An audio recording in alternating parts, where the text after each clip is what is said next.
Welcome back. We're here for a Week 18 NFL recap, the Red Zone Rundown YouTube channel here. We're talking a little ball. That's all we do here. Obviously, let's recap last week and how we did on our picks from Week 17. You suck, my I was friend. an absolute Sucked. dumpster fire. Sucked.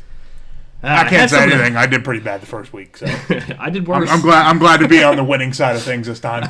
I did worse than you did the first week. So. Yeah, that's good. I went 5-11 this week. Judge went 10-6 here, so I guess that'll draw us even at the end of the year. We're both 1-1 for getting that. I think it gives me a lead. 1-game edge, doesn't it? I was doing it week to week. Oh, okay. But it would give you a 1-game edge. Total, yeah. If you're going total picks. I'm the shit. Can't help it. It was a rough week. I had a lot of the winners right, but I did not hit the spreads well. Those killed me this week, and it was tough. It's the end of a weird offensive season this year. It was definitely a very weird offensive season than in recent history. It was an interesting season all around. I thought this year, and this has been a crazy ass week, especially this week. We'll get into that later here with some coaching movements and injuries, and obviously going into the playoffs here. It was a crazy week this year. Absolutely. But obviously, let's get started there. Obviously, week 17 or week 18 there, the season's over here, going to the playoffs. We'll start with the Steelers-Ravens. Steelers had a real long chance to get in, needed some help. Got it. They got it. Steelers Nation, where you at? Stand up or shake them terrible towels because you guys are going to the playoffs for a week. Yep. Also, very impressive. 17 straight seasons for Mike Tomlin. It's impressive. Record. Yeah, I don't know how great of a coach he really is, but I mean, you can't. Winning seasons are tough. It's tough to win in the NFL. Yeah. Hell, I'm like my Broncos, 8 straight losing seasons. Feels like forever. Like it sucks. Yeah. But hey, here's what it is. You always have a chance if you're getting into the postseason. Obviously, you have a chance to win it. So, I don't know how great their chance is to win, but they do have a chance. They do. Yes, they do. My first impression on that game was I think the weather really impacted that game. Yeah. I felt like it was a very kind of boxers match, kind of jabs here and there. Yep. Obviously, that big long touchdown to Deontay Johnson was the difference in that for me. Najee played well. He had 112 yards, a tutty. Najee's been playing really well the last couple weeks. He really has. Yeah. And I've seen a lot more out of him like early in his career. He's running hard. Yep. I don't know if Jalen Warren's been getting as many touches lately. Yeah, it seemed like this week he wasn't as present in the receiving game as he has been. No. So I think they're kind of relying on that Najee Harris downhill bruising type style of running. Seems like it's been working since Mason Rudolph took over. That's the Steelers' identity. That's what they're known for going back to Jerome Bettis and in those days that they've been known for that power running game. Yep. And I mean they ran him the entire game, and he put the team on his back, that's for sure, and got themselves into the playoffs. So. Yeah, he did. He had a hell of a game. So that Deontay Johnson was the difference maker in the game. Mason didn't do a whole lot beyond that, but it's all he needed to do. And granted, Baltimore has a very good defense when all the starters are in. Not all starters were there. Got Snoop Huntley playing quarterback. Obviously, I mean, guy comes in, plays one time throughout the season. You can't expect him to be. I didn't think he played bad. He didn't play bad, no. But you don't expect him to go out there and beat a hungry Steelers team. They wanted to win that game. Yeah, they had to. They had to. Season's on the line there. Obviously, you lose T.J. Watt in that game. Yep. That's going to be massive going into the postseason. He's not going to play this week. No. That hurts. It's a big loss. That is a big loss, especially against Josh Allen, who's hard enough to take down as it is. Alex Highsmith, though, I like him a lot. I think he'll be able to get home a little bit. Josh Allen's going to have to get the ball out quick, and I think Josh Allen's capable of it. Yeah, I mean, I do think I think the Bills are going to be too much in that game. I really do, but not having TJ is a big thing there. I don't know if they can convince the NFL to let JJ suit up. I think he'd go for it. Yep. So, but hey, maybe bravo to the Steelers for even being in this game to play against the Bills. Yeah, I'll be honest. Early in the season, I mean, they were winning games early in the year, but they looked absolutely horrible. Yeah, and I think a lot of people wrote them off a couple weeks ago. I didn't think they had any chance. No. Honestly, I didn't think they had a chance to have a winning record this year. But it kind of reminded me of the season where they were 11-0, and it was a very, very ugly 11-0. It was an ugly 11-0. But that's Steelers football, absolutely. Do enough to win, Yep. ride a good defense all the way. Their defense was suspect in the secondary for sure, but they have the pass rush to get done. Obviously TJ is a monster. Alex Highsmith, I like him. They always play good up front on the defense. Nick Herberg, I like him too. Oh yeah, Nick Herberg. Yeah, he's a solid player too. Made a couple. I think he's the one who made a special teams play last week. Yeah, or that on that black punt that they had 2 weeks ago. Yep. Yeah, I mean, it's obviously a sloppy game. Steelers get a W there, get a chance to go to the playoffs. I don't really know what else to say more about that. I don't think their season goes past next week. No, but bravo to them for even getting there because I think they overachieved. Absolutely. 100% overachieved. I don't think anybody, especially with the quarterback, with Kenny Pickett getting hurt and the dumpster fire of Matt Canada, does that man ever get a job in the league again? Probably not. At least not an OC job. Heard there's a lot of college openings that he can maybe go look into. Maybe. CFL, Canada, it makes sense. You know what? I'm going to pitch this idea, Matt. You love Canada, go back to the CFL. Right. Or go to the other football sport. There you go. And go play some soccer. You can go play some soccer. You can. Yep. But hey, with a last name like Canada, he would thrive in the CFL. Yeah. I mean, they can't hate him. I mean, that's your country. Yep. I'm sure he can come up with something over there. If they do change, if Chad Kelly can do good over there, I think Matt Canada can do pretty well too. Paxton Lynch did pretty well over there. He's still in the CFL? I think so. I don't know. I kind of wrote him off a while ago. Yeah, I lost track of him for a while there. Yeah. But next year, let's get into the one that I felt personally here. It was a heartbreak. I thought here watching this game, the Texans-Colts game. Obviously. No, you were pulling for the Colts there all season. I was. I mean, I don't know why. I'm blaming Pat McAfee. Yeah. Sometimes people just get those emotional attachments where they have to just follow it. I get it. I'm blaming Pat. Pat, my fandom for the Colts is your fault. As a Patriots fan, I absolutely hated Peyton Manning the entire time he was there. But there's just something about Pat that you gotta love Pat. He's the GOAT. Yeah. Most likable kicker of all time. Oh, absolutely. 100%. Absolutely. Should be in the Hall. Justin Tucker's probably a close second, though. Well, he's a kicker. Pat was a punter, but they're both kickers. Most they're both punters. Kickers. I think Pat McAfee can kick the fucking 50-yarder if he wanted to. He kicked in college. I know he did.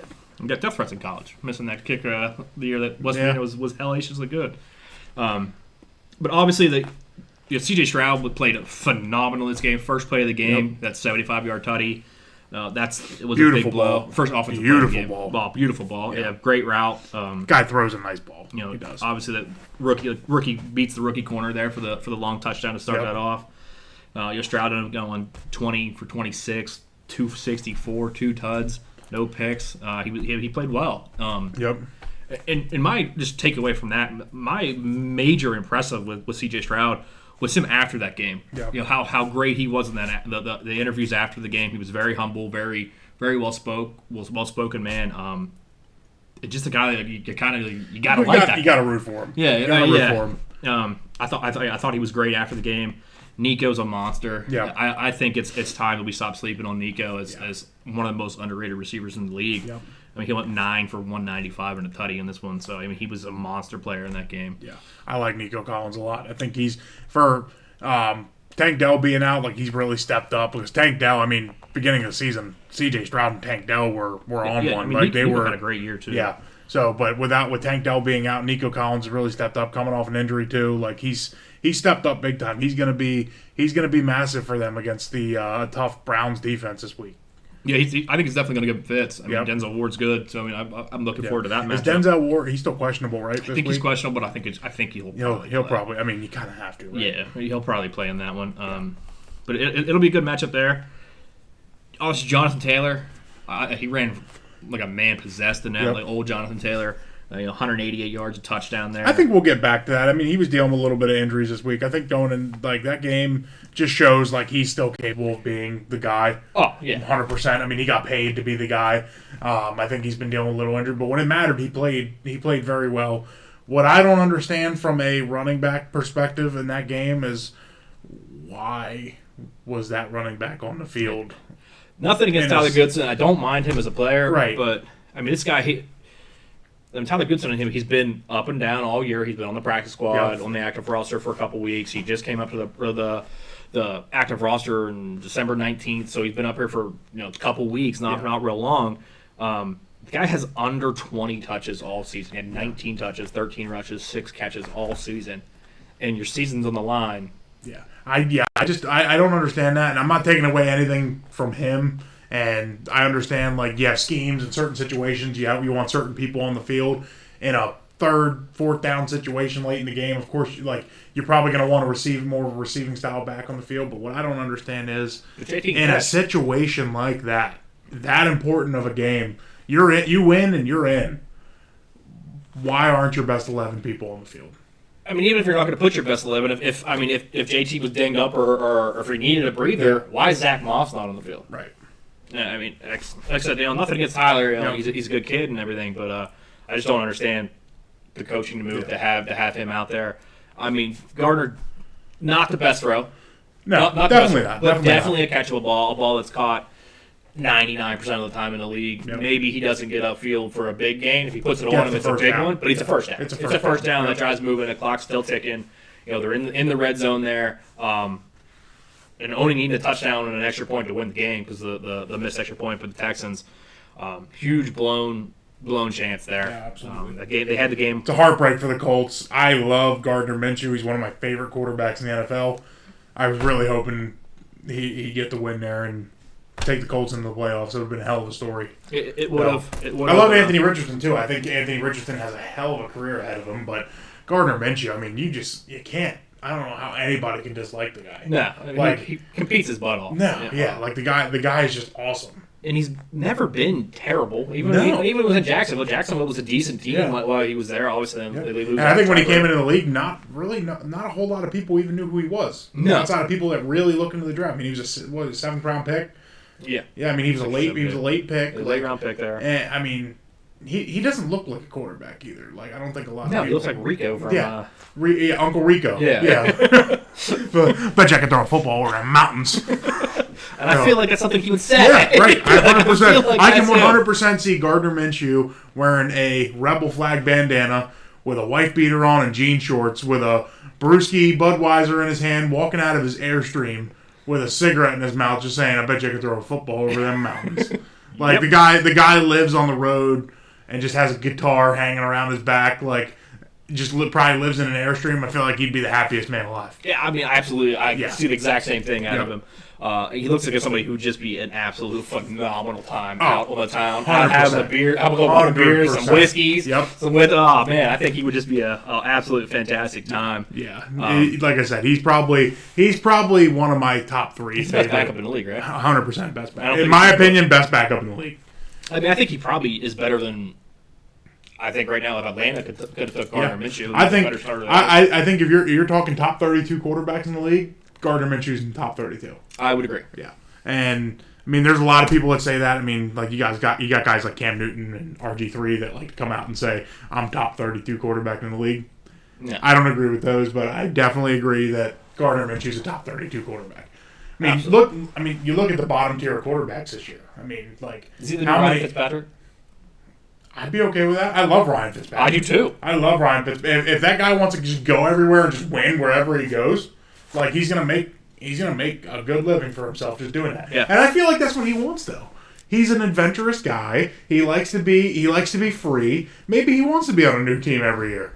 It's very possible. Like he's probably the perfect guy to do it. You know what? Give me him in New England next year. Let's go win the bowl. Yeah. He can be the day one starter in Denver next year because I don't think that's figured out yet. So yeah, that's an interesting situation. Denver probably drafts a quarterback who's day one starter. I'm okay with Gardner Minshew. Get that man a jersey. Give him number 18. Like you're bringing out. Okay. Give him number 18. Give him number 7. Give him number 7. All right, number 7, Gardner Minshew with that, and he has to have a handlebar.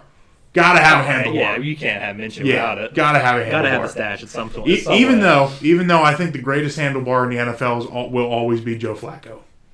Yeah, Joe Flacco had a badass handlebar. He did. It was. It felt a little forced on Joe though. But it Minshew feels like that's Minshew is right. But that's what you expect from Minshew all the time. And like Tyreek Hill brought out the stash a couple weeks ago. It's gone now. You missed that? He looks like a straight country boy. I have to look at that. Yeah, I missed that. Tyreek Hill like 3-4 weeks ago had a handlebar. Huh. It was fan. He looked 30 years older. Like he looks straight. He looks straight out of prison, like somebody's uncle, like straight up mustache, like it's been growing for years, but grew overnight. It looked like. I do better research. I missed that one. And then he let it grow out and kind of trimmed it all up, and it looked completely clean now. But he got rid of it. It was badass. You're gonna have to look it up. Yeah, I'll have to look at that one. But I did, get back to the game here. I did want to mention EJ Speed too, and that guy was a monster. I love EJ Speed. 13 tackles, 10 solo tackles. That guy, he's great, and I think he's probably one of the most underrated players in the league. I think he's very quickly becoming a very. He ran. What's he calling him now? Darius or Shaq Leonard Darius Leonard. This week. I know we're gonna get into them games there with the Eagles, but he looks awful.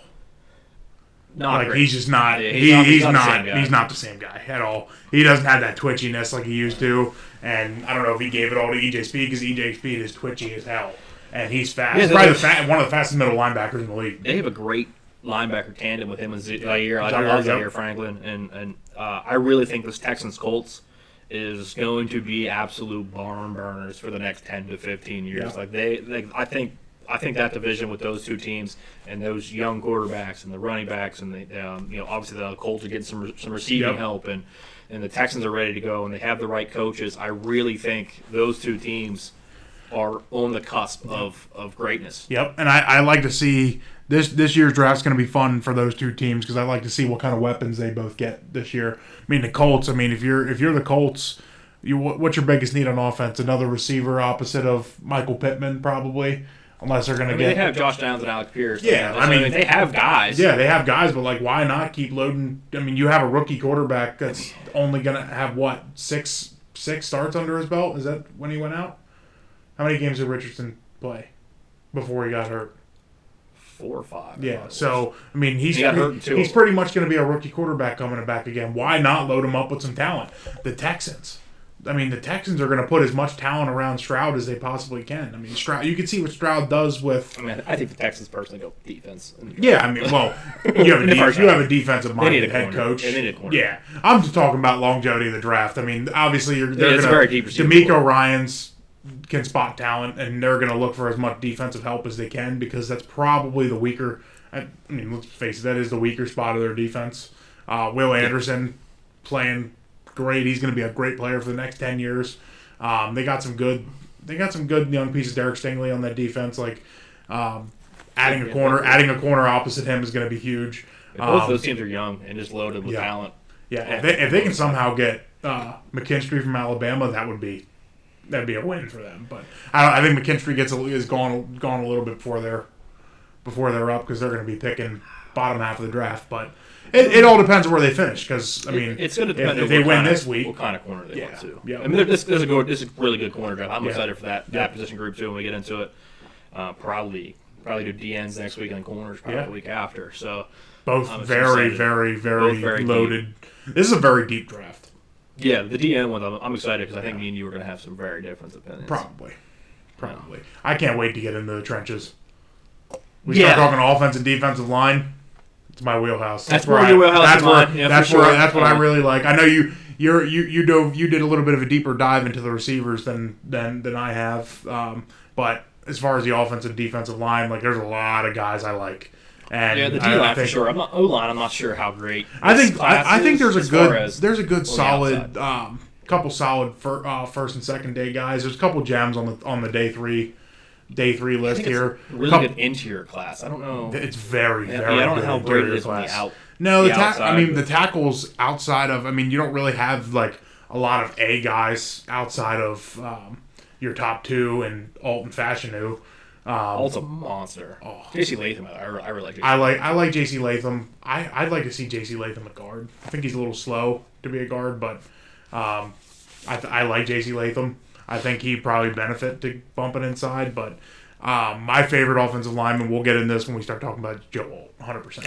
I like Olu Fashanu. I think he has some quick feet. I mean, he has some length on him and everything.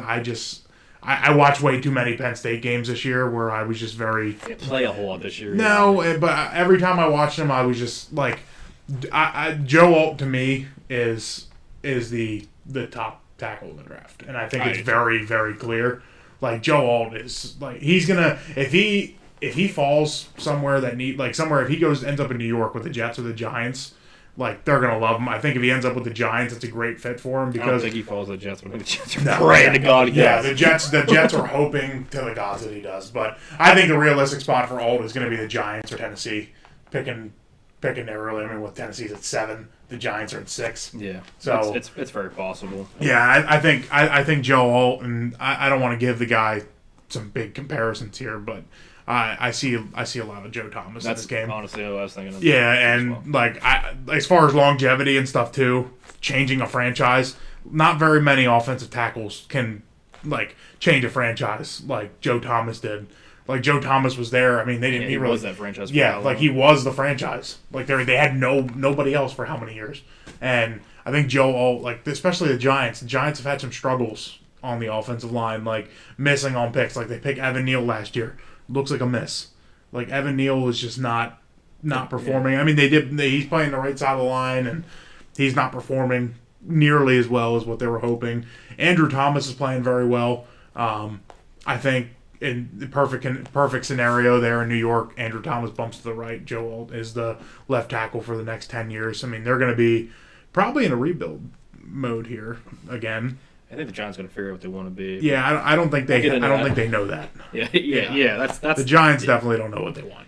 It's tough with them to see where it goes and see who's even going to be coaching there next year because Wink got all pissed off and quit. So or not really quit, but resigned. I would love to see Wink end up in Wink's Denver. done, right? He probably has to be. I think I saw him at Saban sitting on a beach sipping some I saw a picture of Wink sitting in Newark Airport today. Yeah, getting on a flight to Boca. Yeah, my man, or not Boca, Sarasota. Yeah, that's where Wink has a house there in Sarasota. So good for him. Let him go. Let him go. Enjoy his time and be done. So. Let's get back in the rundown here. We've got a little sidetrack there. Yeah, we do that a lot. It happens every now and then. Yep. Next up here, the Vikings-Lions game. Obviously, my immediate takeaway was Sam Laporta getting hurt. It's huge. Now, he hasn't been rolled out, but probably not going to play this week. Yeah. If they do advance, solid chance he can play next week. He avoided serious injury, which is good. It's kind of a very similar injury to what Travis Kelce had at the beginning of the year was dealing with, and obviously missed a game for that, and was kind of limited there early on. Yeah. So that's a big loss. Obviously, I thought Nick Mullins played out. It was freaking mine. Yeah. 396 yards was the highest passer in the league this week. Obviously, two tutties and did their 2 picks, and Justin Jefferson looked like Justin Jefferson for the first time. That game was a shootout for a little bit. It was. I saw a Justin Jefferson touchdown, long touchdown, and a couple plays later, the Vikings had the ball, and or not the Vikings, the Lions had the ball, and Amon-Ra St. Brown's running free, and then you got Jordan Addison running free. It was a fun game to watch. A lot of talent on that. There's a lot of teams scored. Like if anybody was out there doing anytime touchdown score parlays, I hope they were playing that game because I think Gibbs, Montgomery, and Laporta all scored. Amon-Ra, so your top 4 offensive weapons all scored a touchdown. Yeah, Justin Jefferson scored in that game. Gibbs, Montgomery scored. St. Brown scored. Yep. Even Laporta scored. Laporta scored. You got Addison scored. Jefferson scored. Jefferson had 12 for 192. Yeah. St. Brown, wasn't far behind. He was 7 for 144. It was a crazy game for as far as the receiving end goes. Yep. And I want to ask you this because I know you're a huge DC fan. Do you think him being a little too aggressive is going to come back to bite him in the ass? And I understand that I understand what they were trying to play for. They're still playing for because if anybody doesn't know, they were playing for the number 2 seed. They were currently the number 3 seed, and they could not go any lower than number 3 seed. They were playing for the number 2 seed, but in order to get the number 2 seed, they needed New York to beat Philly, and they needed Dallas to lose to Washington. Yes, it was a very outside chance. Yeah, the chances of Dallas playing for the division, Dallas and Philly both playing for the division, the chance for both of them to lose was probably slim to none. Yeah, I don't think anybody thought either one of them was going to lose. To be honest, with you. Philly losing, that's a completely different story. We'll talk about that. Yeah, But Dallas was not losing that game against Washington. No. Washington's on the brink of a complete makeover. I mean, they were done. Sam Howell knows he's done. Like it's one of those things. Yes. Like it's I didn't think there was any scenario where both of them lost. So back to the Lions, they're playing for something, yes, but are you really? Should you be putting all of your playmakers on the field in that situation? I get if anybody's going to do it, it's Dan Campbell. And Yeah, Dan I mean, Campbell, you can also make the argument though. Look at the year. The Colts were dominant and they rested everybody and went and lost first round of the playoffs. It's a yin and a yang. It's a damned if you do, damned if you don't kind of deal. I get it. Me personally, I don't know. I don't know where I stand on it. If for me, I think if I have a younger team, I want to play. Yeah. If I have an older team, I'm okay with resting. Some of your guys. Yeah, like the Ravens, I have no problem with them resting. Yeah. That's an experienced team. Obviously, haven't had the playoff success, but with the Lions, I'm okay with it because that is a pretty young team, especially offensively. Yep. And I get Jared Goff. I mean, Jared Goff's been in some big moments and stuff, but I mean, definitely getting him in a rhythm is definitely a good. And I think he got himself into a rhythm as well. Yeah, I mean, he threw for 320 and 2 tuds. Yeah. I mean, he played well. I was actually surprised they did not run the ball that well. And they only had 70 yards rushing. Right. Yeah, and which it's surprising with the running backs that they have and the offensive line that they have. Montgomery went for 40 and Gibbs went for 30. You something like that. I mean, Brian Flores runs a very good defense, and I mean they've been playing the run very well all year too. So I like Brian Flores. I think Brian Flores should definitely put himself back in the coaching candidate. I haven't seen his name pop up. We're going to get into some of these coaches, but I haven't seen his name really pop up. I've seen him on some list here. I think part of the issue you're maybe not going to see it is just because obviously he did sue the NFL. Yeah, we'll get into that there in a little later segment here. Obviously, and then we'll finish up with the Lions game. Hodgson 2 sacks again. Probably our favorite player in the league, right? Yeah, the show's favorite player.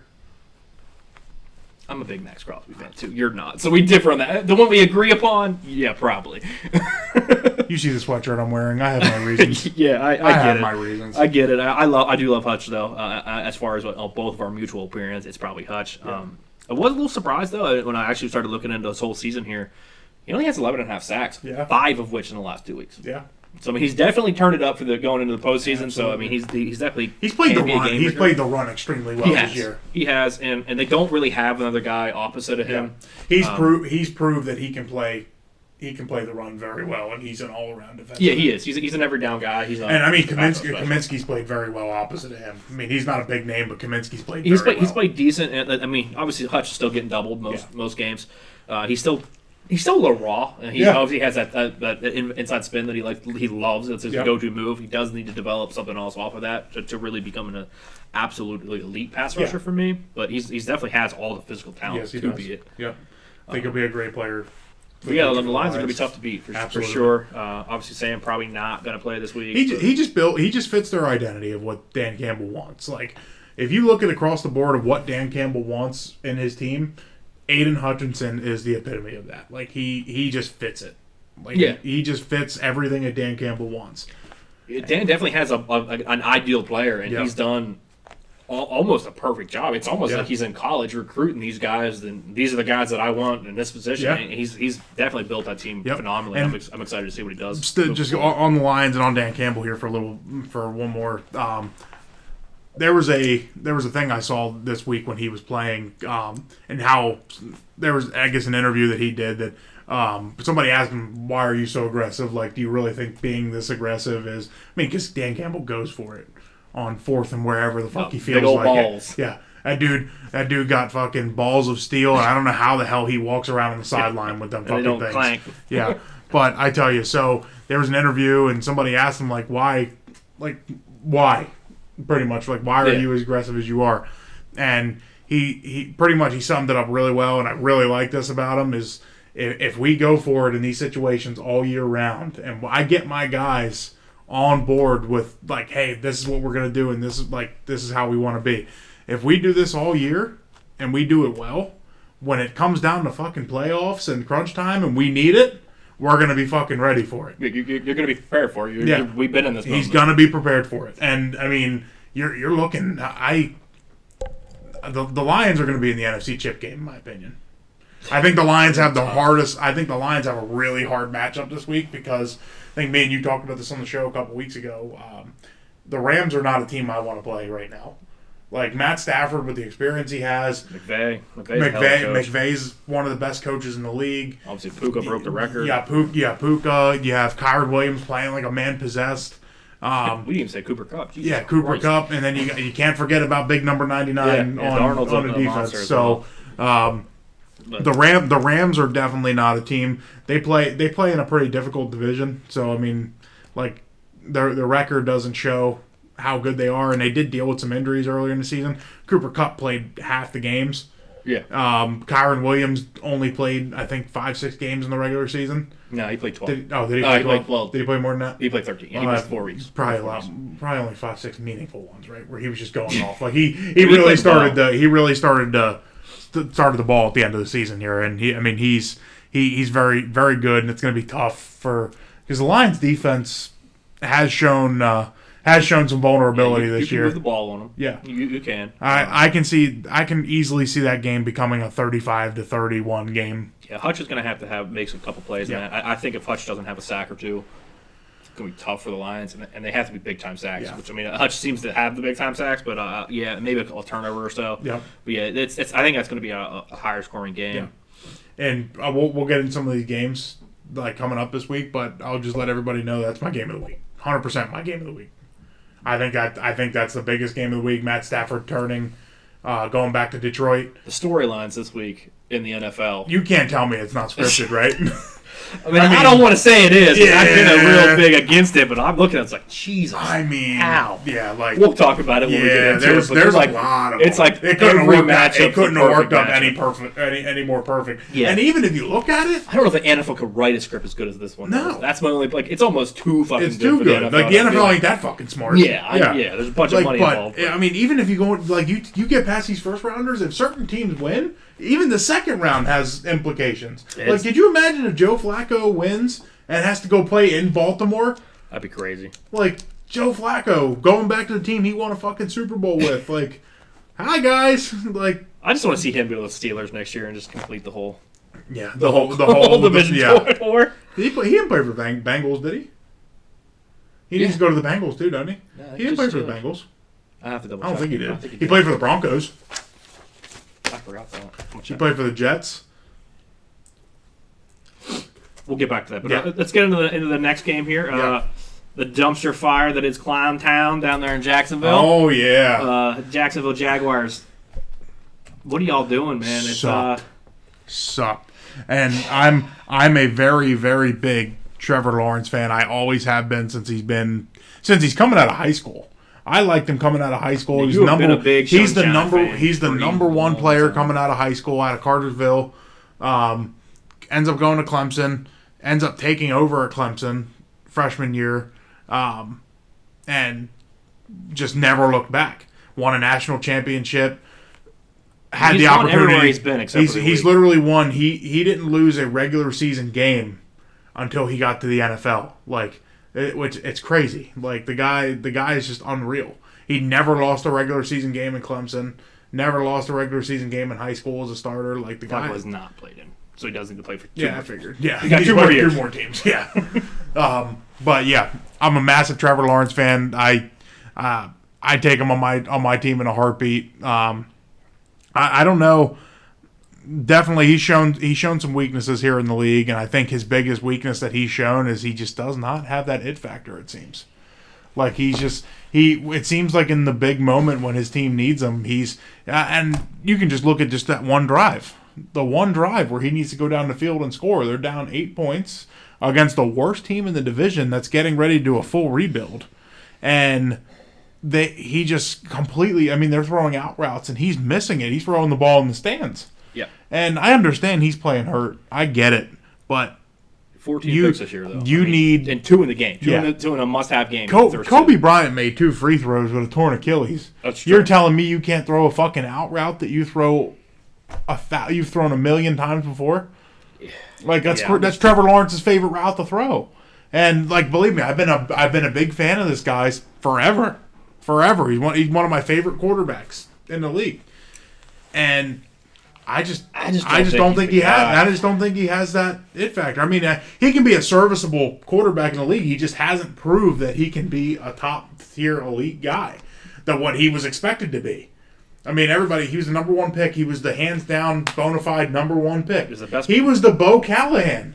Like, what's the Bo Callahan? He was the Bo Callahan. Like he was being compared as the best quarterback since Andrew Luck. To be coming out of college. The best generational prospect that we've ever seen. He was a can't miss guy, kind of like what people were talking about Caleb Williams last year. Caleb Williams kind of fell this year. Yeah, he's still talking about it, but it's not as crazy. I mean, there's still talk Drake May might be the number one pick. I mean, I don't see it, but I mean, there's definitely talk. There was nobody talking about Justin Fields being the number one pick the year Trevor Lawrence came out. I mean, I agree. It wasn't even close. It wasn't close. They could have turned that card in Justin May, Fields and Trevor Lawrence have been compared their whole careers. Like, coming out of high school, Trevor Lawrence is the number one recruit. Justin Fields is the number two recruit. Yeah. You got Trevor Lawrence going to Clemson, Justin Fields going to Georgia, and then Justin Fields ends up leaving, going to Ohio State, and they end up playing each other in a college semifinal. Yeah. So, I mean, and Justin Fields proved in college, like, Justin Fields has that toughness that Trevor Lawrence will never have. And he's more dynamic. The dude got freaking cracked by I forget the guy's name, but linebacker number 47 from Clemson. I don't know if you remember watching that game, but he got fucking clotheslined and just I don't know how he didn't break a rib. But Justin Fields comes back out and just fucking throwing darts all over Clemson's defense. Yeah. Like, that's what Trevor Lawrence is lacking, is that it factor. He has all the talent in the world. Don't know why he's choosing not to do it. He just doesn't have it. And I think Jacksonville doesn't have the greatest team, but he has a serviceable enough offense. I don't think Jacksonville has a bad team. No, I mean he's got really good receivers. He's got a really good. His defense his defense is underperforming a lot, and I mean they have the talent on offense. They should be able to score. Exactly. At the end of the game against Tennessee, no matter how bad your defense is, at the end of the game against Tennessee, in the position you are, in the position you were picked, you should be able to get down the field and make the plays that you need to make. And it's sad to see, but I just don't think he has that it factor. I really don't. Yeah, I mean he's under 500 for his career. Yeah. I don't know if you've seen the post I made on Facebook about Trevor Lawrence. No, I try to avoid those. It's actually comparing it to Mac Jones. Huh, yeah. Mac Jones he's 18 of 24 as far as wins loss. Yep. The Trevor Lawrence is 20 for 30. Mac Jones has a higher passer rating in the league. Trevor Lawrence has threw more touchdowns. It also threw more picks. So it's 58 to 39 and 46 to 36 as far as picks goes. Mac Jones has a higher completion rating.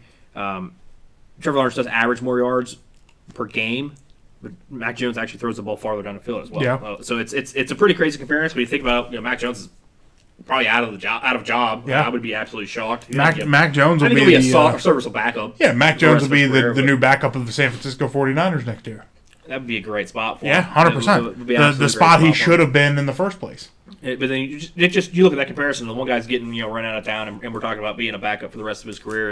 And there really hasn't been a conversation about moving on from Trevor Lawrence. No. And I don't think there will be, just because of where he was picked and the position and the guy he is. I don't think that conversation will happen. Yeah. I really don't. He's not a guy. I don't think his fifth year option is like in doubt, anything like that. I think he'll get the extension. Yeah, he will. I mean, I don't doubt he will, but I don't know if I'm running the team. I don't know if I pull the trigger on him. Yeah. I did talk to my buddy. He's a college football coach. He's a Jacksonville Jaguars fan. The only one I know. Yeah, right. So I know one Jaguars fan. He's not ready to move on from him yet. He's still a fan of him. I love him. I think like the guy has all the talent in the world. I think he just needs. You could say that about a lot of people, though. Yeah, I think he just needs to. He needs to take the next step. Ryan Leaf had all the talent in the world too, and didn't do shit. Yeah, well, I see where you're going there. Yeah. I'm not saying he's Ryan Leaf, but I'm not saying he's Tom Brady either. Yeah. I think he'll be a starter his whole career. I don't think he's one of them guys that turn into a backup. I don't see him being a backup. I just don't see him taking a backup role. No, I think that'd be like when he's done being a starter. I think is the day he retires. I can also see Trevor Lawrence not being a guy who plays 15 years in the league. I can easily see him being like an Andrew Luck. Like when I'm ready to not play football anymore, I've made a shit ton of money. I'm gonna retire and go have a happily ever after with his wife. So I still can't believe we've not heard from Andrew Luck. By the way, he's just living his life off the grid. He was on College Game Day at one. Yeah, every now and then he would pop up. But I can't believe a guy like that hasn't got like somebody hasn't offered him an obscene amount of money to be an announcer or something. I think he'd be great on camera. I don't think he wants to. No, he doesn't. He doesn't. He just the wants guy to go, just wants to be left alone. Yeah, he loves to ski, so he's off skiing. Yeah, good for him. He's had a crazy life though. Obviously, the Luck family's been football royalty for a long time. But going to the other end of that game, we're talking about Jacksonville and Tennessee. Tennessee pretty much made up their mind. Looks like Derrick Henry's not going to be coming back this year. End of an era. Definitely end of an era. It's been the week of an end of an era, but this is definitely one. Obviously, King Henry is. Yeah, King Henry's gone. You would expect Tannehill's not back. Obviously, Vrabel now has been. So that's a complete overhaul in the coaching staff, and my biggest question mark there is Will Levis is a second-round pick. Is there now? He's gonna get a chance. He's gonna get a chance because he'll be the day one starter next year. Whoever comes in at quarterback, he better hope they like him because a guy like that. Just look at Sam Howell. Doesn't have a different coaching staff, but Sam Howell pretty much got a chance to be serviceable guy. Yeah, he does play decent. Got 1 year, and now Sam Howell's going to be gone after. So Will Levis, if he doesn't impress his coaching staff coming in, they're probably going to be because Tennessee's probably not going to be great next year. No, you can't expect them to be. Tennessee's probably going to be wanting to look at a new quarterback next year. That was a rebuild that probably should have happened this year. That they didn't commit to yet. But I think they have to embody that with a new coach. Yeah. And I think they definitely didn't commit to it because of who they picked at quarterback. And I like Will Levis. I think Will Levis can definitely succeed. D-Hop too, and like that, trying to be decent this year. It's just the roster wasn't there. Will Levis has elite arm talent. I think he has to work on his accuracy a little bit and has to work on his decision making. I think he's a little aggressive, but. This year you're kind of playing like what do you really have to lose in a season like they had? I think Will Levis can be the guy going forward there. I'd be interested to see who. I think really what it's going to come down to, and this is like any quarterback, the matchup needs to work well. So whoever the head coach is, it needs to mold, it needs to gel. Yeah, I think you need to get an offensive guy in there, just to try to help bring him along. But obviously, Derrick Henry. Going for 153 touchdown this week, and then super classy move by him coming out after the game, giving the fans that hang around, thanking him for a great career there. I still think Henry's got a lot of tread left on the tires. He's got a ton of carries in the league, but it doesn't really show many signs of slowing down. Yep. Tannehill, I don't know if he's in the league really much longer. Maybe a backup somewhere. Maybe be a practice squad guy or mid to late season guy. Yeah. Mid to late. Maybe the Joe Flacco. He's getting up there. Yeah, he can be. You never know when injuries are going to occur. Yeah, he can be one of them guys like on a decent team that just need a veteran guy to be a presence for a young guy or something. A lot of teams probably going to be looking for a quarterback this year. You're going to want somebody with experience to sit behind them and at least just teach them how to be a pro. How to be a pro. Yeah. Tannehill knows how to be a pro. Tannehill's not the greatest quarterback in the league. I think his best days are way behind him. Yeah, but. Can he teach somebody to be a pro? Absolutely. So I think he'd be a good locker room guy. Definitely a good locker room guy. I did want to give a shout out to Travis Etienne as well. Back-to-back 1,000-yard seasons here for him. 11 touchdowns this year. Did not fumble one time this year. Wow, which is a pretty crazy stat for a guy who did touch the ball. Melvin Gordon touched the ball like 5 times this year and fumbled. So that's great. Look at the Steelers. The Steelers Ravens game had 9 fumbles, which is crazy for one game.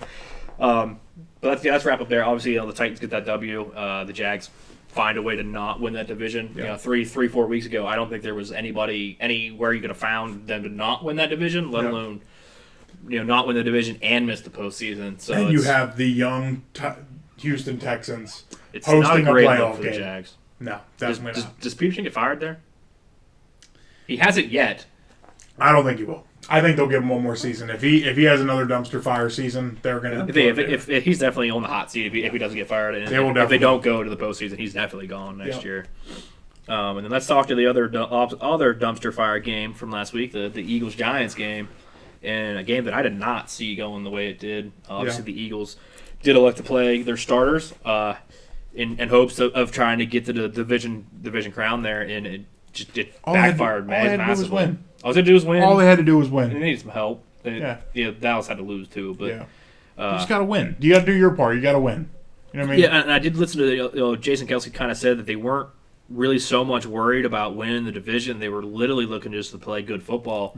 And build some momentum going in. And in his words, they just sucked. They played. I think they did the opposite of building momentum. Yeah. Then you got your quarterback looks like dislocated middle finger. He said it just popped out. Whatever that means. I don't know. But I mean, I was listening to some Eagles podcast today.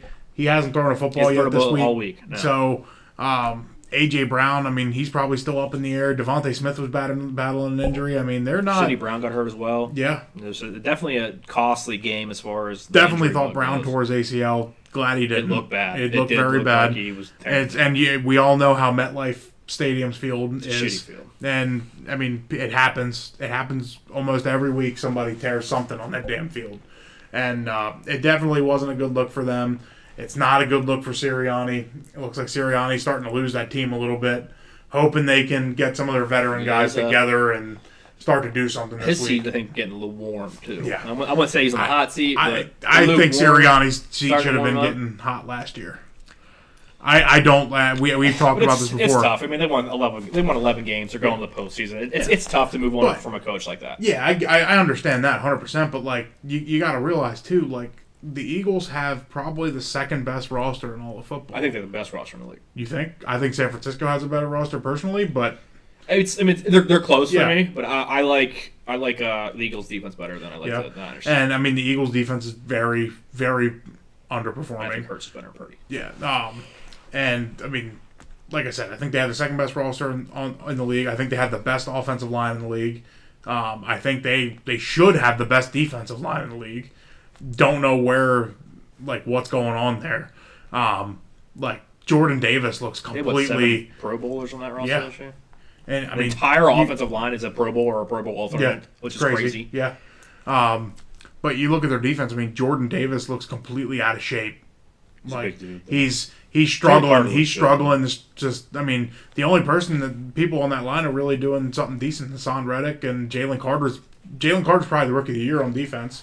I mean, he's been playing very, very well. But I mean, the Eagles linebackers has been a big issue for them for a few years. It has. They can't tried stop a bunch of different things as far as that goes, and they just haven't found a guy that could really fit there. Yep, their week this week. I mean, it's a big week coming up. I mean. And like I said, Sirianni's seat's getting a little warm. I think it should have been warm already. And just looking at what the Colts and the Cardinals have done this year, getting both of their coordinators from last year. And I get there's learning curves when you lose both of your coordinators, and now you have to kind of redesign your coaching staff. But the Eagles took a huge step back on both sides of the ball. Especially late. I mean, they played well early in the year, and definitely as the season went, it is an older roster though. Yep. I mean, and don't get me wrong, I think the Eagles can make a run. I think the Eagles could still very well win the NFC if they want to. Yeah, I said this last week, and this is what scares me about the Eagles. As being somebody who's very anti-Eagles or anti-Philly. Sorry, not just the Eagles. I hate your whole city. Sorry, not sorry. Don't say anything about it. Their cheesesteaks are good. Shout out D'Alessandro's best cheesesteaks in Philly. Ain't that shit. Give me that. Yeah, fuck you. Get out of here. I do think it puts them in that underdog mentality, and that team terrifies me when they are the underdogs. Yep. Obviously, they're going on the road in the postseason now, and the last time we went on the road, that bullshit Philly special illegal ass formation happened. So that does scare me a little bit there. But I love Jason Kelce. I wouldn't mind seeing him win one as much as I don't ever want to say that again. Yeah, and I mean, coming up this week, I mean, they are on the road. They're playing Tampa. Baker's a little shaken up. They're going to beat Tampa. I don't see a scenario in the world where Tampa wins this game. I really don't. My friend Evan wants me to I'm checking the lines for him. Don't say some illegal shit. No, we're not illegal. We're not saying no illegal shit. I'm just saying my buddy Evan keeps telling me to look at the lines. He keeps asking me he keeps trying to beg me to play against the Eagles, and I'm like, no, it's not happening. There's no scenario in the world. It's going to be tough. Philly in the postseason's different. No, I don't think there's any scenario in the world. He's trying to tell me otherwise, and he's a huge Eagles fan, and he has no faith in his team. That's an Eagles fan. That's a Philly fan. Phillies are known for being a very Philly does have harsh reacting team. Yeah. Or fan base. I mean, you know. We've said it. I've said it, and I will say it again. Philly has the worst sports fans in all of sports. All of sports. Yeah, I agree. You're not making an argument for me. The best thing in Philly is the road out of it. Yeah. I don't know. I'm still a big cheesesteak guy. I like cheesesteaks too, but I don't need none of that shit. And Rocky Balboa. I mean, if your best character is a fictional character. Right? Yeah. The best Eagle of all time. Yeah, right. Is Vince Papale. Yeah, Mark Wahlberg. Mark Wahlberg. Who's a Patriots fan. Right. Yeah. You're welcome. Yep. Jesus Christ. The most popular player in all of Philly is a Patriots fan. Yeah. So you're welcome for that. But let's get off the Eagles soapbox here. We'll see what they can do with the postseason. See if they can put it back together. Let's finish out the rundown here with the game that mattered a lot. The Bills-Dolphins game. Yeah. Obviously was for the division there. Had a lot of implications elsewhere as well. The Bills get that W. Josh Allen goes for 359, two tutties. Does turn the ball over 3 times though. Yeah. It is a little bit alarming as far as he had 2 picks and he fumbled as well.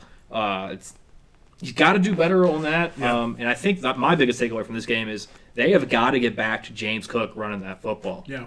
Josh Allen had 67 yards on the ground and was their leading rusher. Yeah.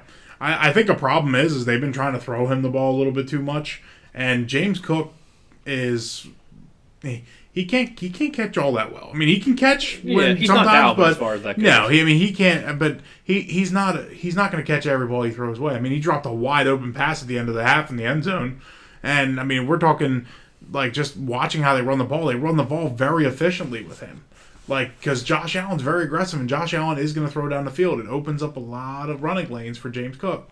And, I mean, as far as the interceptions you also defend his ability to run, too. So, Yeah. I mean, you can run that read option shit with Josh Allen, and it's still tough there. to defend. It's there. there. And, I mean, but if you're going off Josh Allen's turnovers, that has just been Josh Allen. Like, Josh Allen is going to turn the ball over, and he really needs to work on it. He does. Because, I mean, if that guy could take care of the football, the Bills' offense would be damn near unstoppable, but they keep trying to let people into games. Yeah, they definitely keep teams around with turning the football over. Yeah. And I think this game was a huge game this week for implications. I mean, Buffalo wins that game, and now you have Buffalo hosting a game as a number 2 seed, which nobody. I mean, what were they? They were 7-6 at one point, 8-6 at one point in the season. I mean, they were questionable. I mean, you had 5-6 teams in the AFC that were all 8-6 at one point that were like, okay, like who's going to get in? Who's going to get in? I mean, you had the Colts. You had the Broncos there for a while. I mean, and then you had the Bengals. It was a tight division. I mean, you had all these teams that were fighting for the final 2 spots because the Browns pretty much already had 5 locked up. Yeah, and you had 5-6 teams fighting for 2 spots, and everybody thought maybe for a while the Bills might not make a wild card. And then there was definitely a time that the Bills did not really play all that well down the stretch. They kind of took the Steelers model. That we'll play just good enough football to get in. Hell, and they ended up getting the number 2 seed, which is crazy. I mean, and those playoff implications are great because now you got Buffalo hosting a playoff game. If they win this week, they will host a second playoff game, and we all know how hard Buffalo is to play. It is in January month. Like, it's cold as shit there. It's going to be high likelihood of snow most of the time. Like, who the fuck wants to go through Buffalo? Exactly. But you speak of the snow. That game had even more ramifications for Miami because it was supposed to be nasty as shit in Kansas City this week. Yep. And now, obviously, you go from hosting a game in balmy Florida to now you're going to be playing you're playing 20-degree dangerous weather, snowing, and you're playing Patty Mahomes. So and below freezing weather. I mean, it's going to be cold. It's crazy. I mean, they're going to run the shit out of the ball there this week. So, I mean, you're pretty much taking – you're going to take Tyreek Hill and Tua out of this game just because of the weather alone. Yeah, I mean, is Waddle going to play? I don't believe he is. There is no depth behind Waddle. I mean, the second highest guy had 30 yards receiving this week. And something crazy to think about. A lot of people have talked about how the Cowboys beat no winning teams all year. Yeah. The Dolphins beat one team that finished the season with a winning record, and it was the Cowboys. Yeah.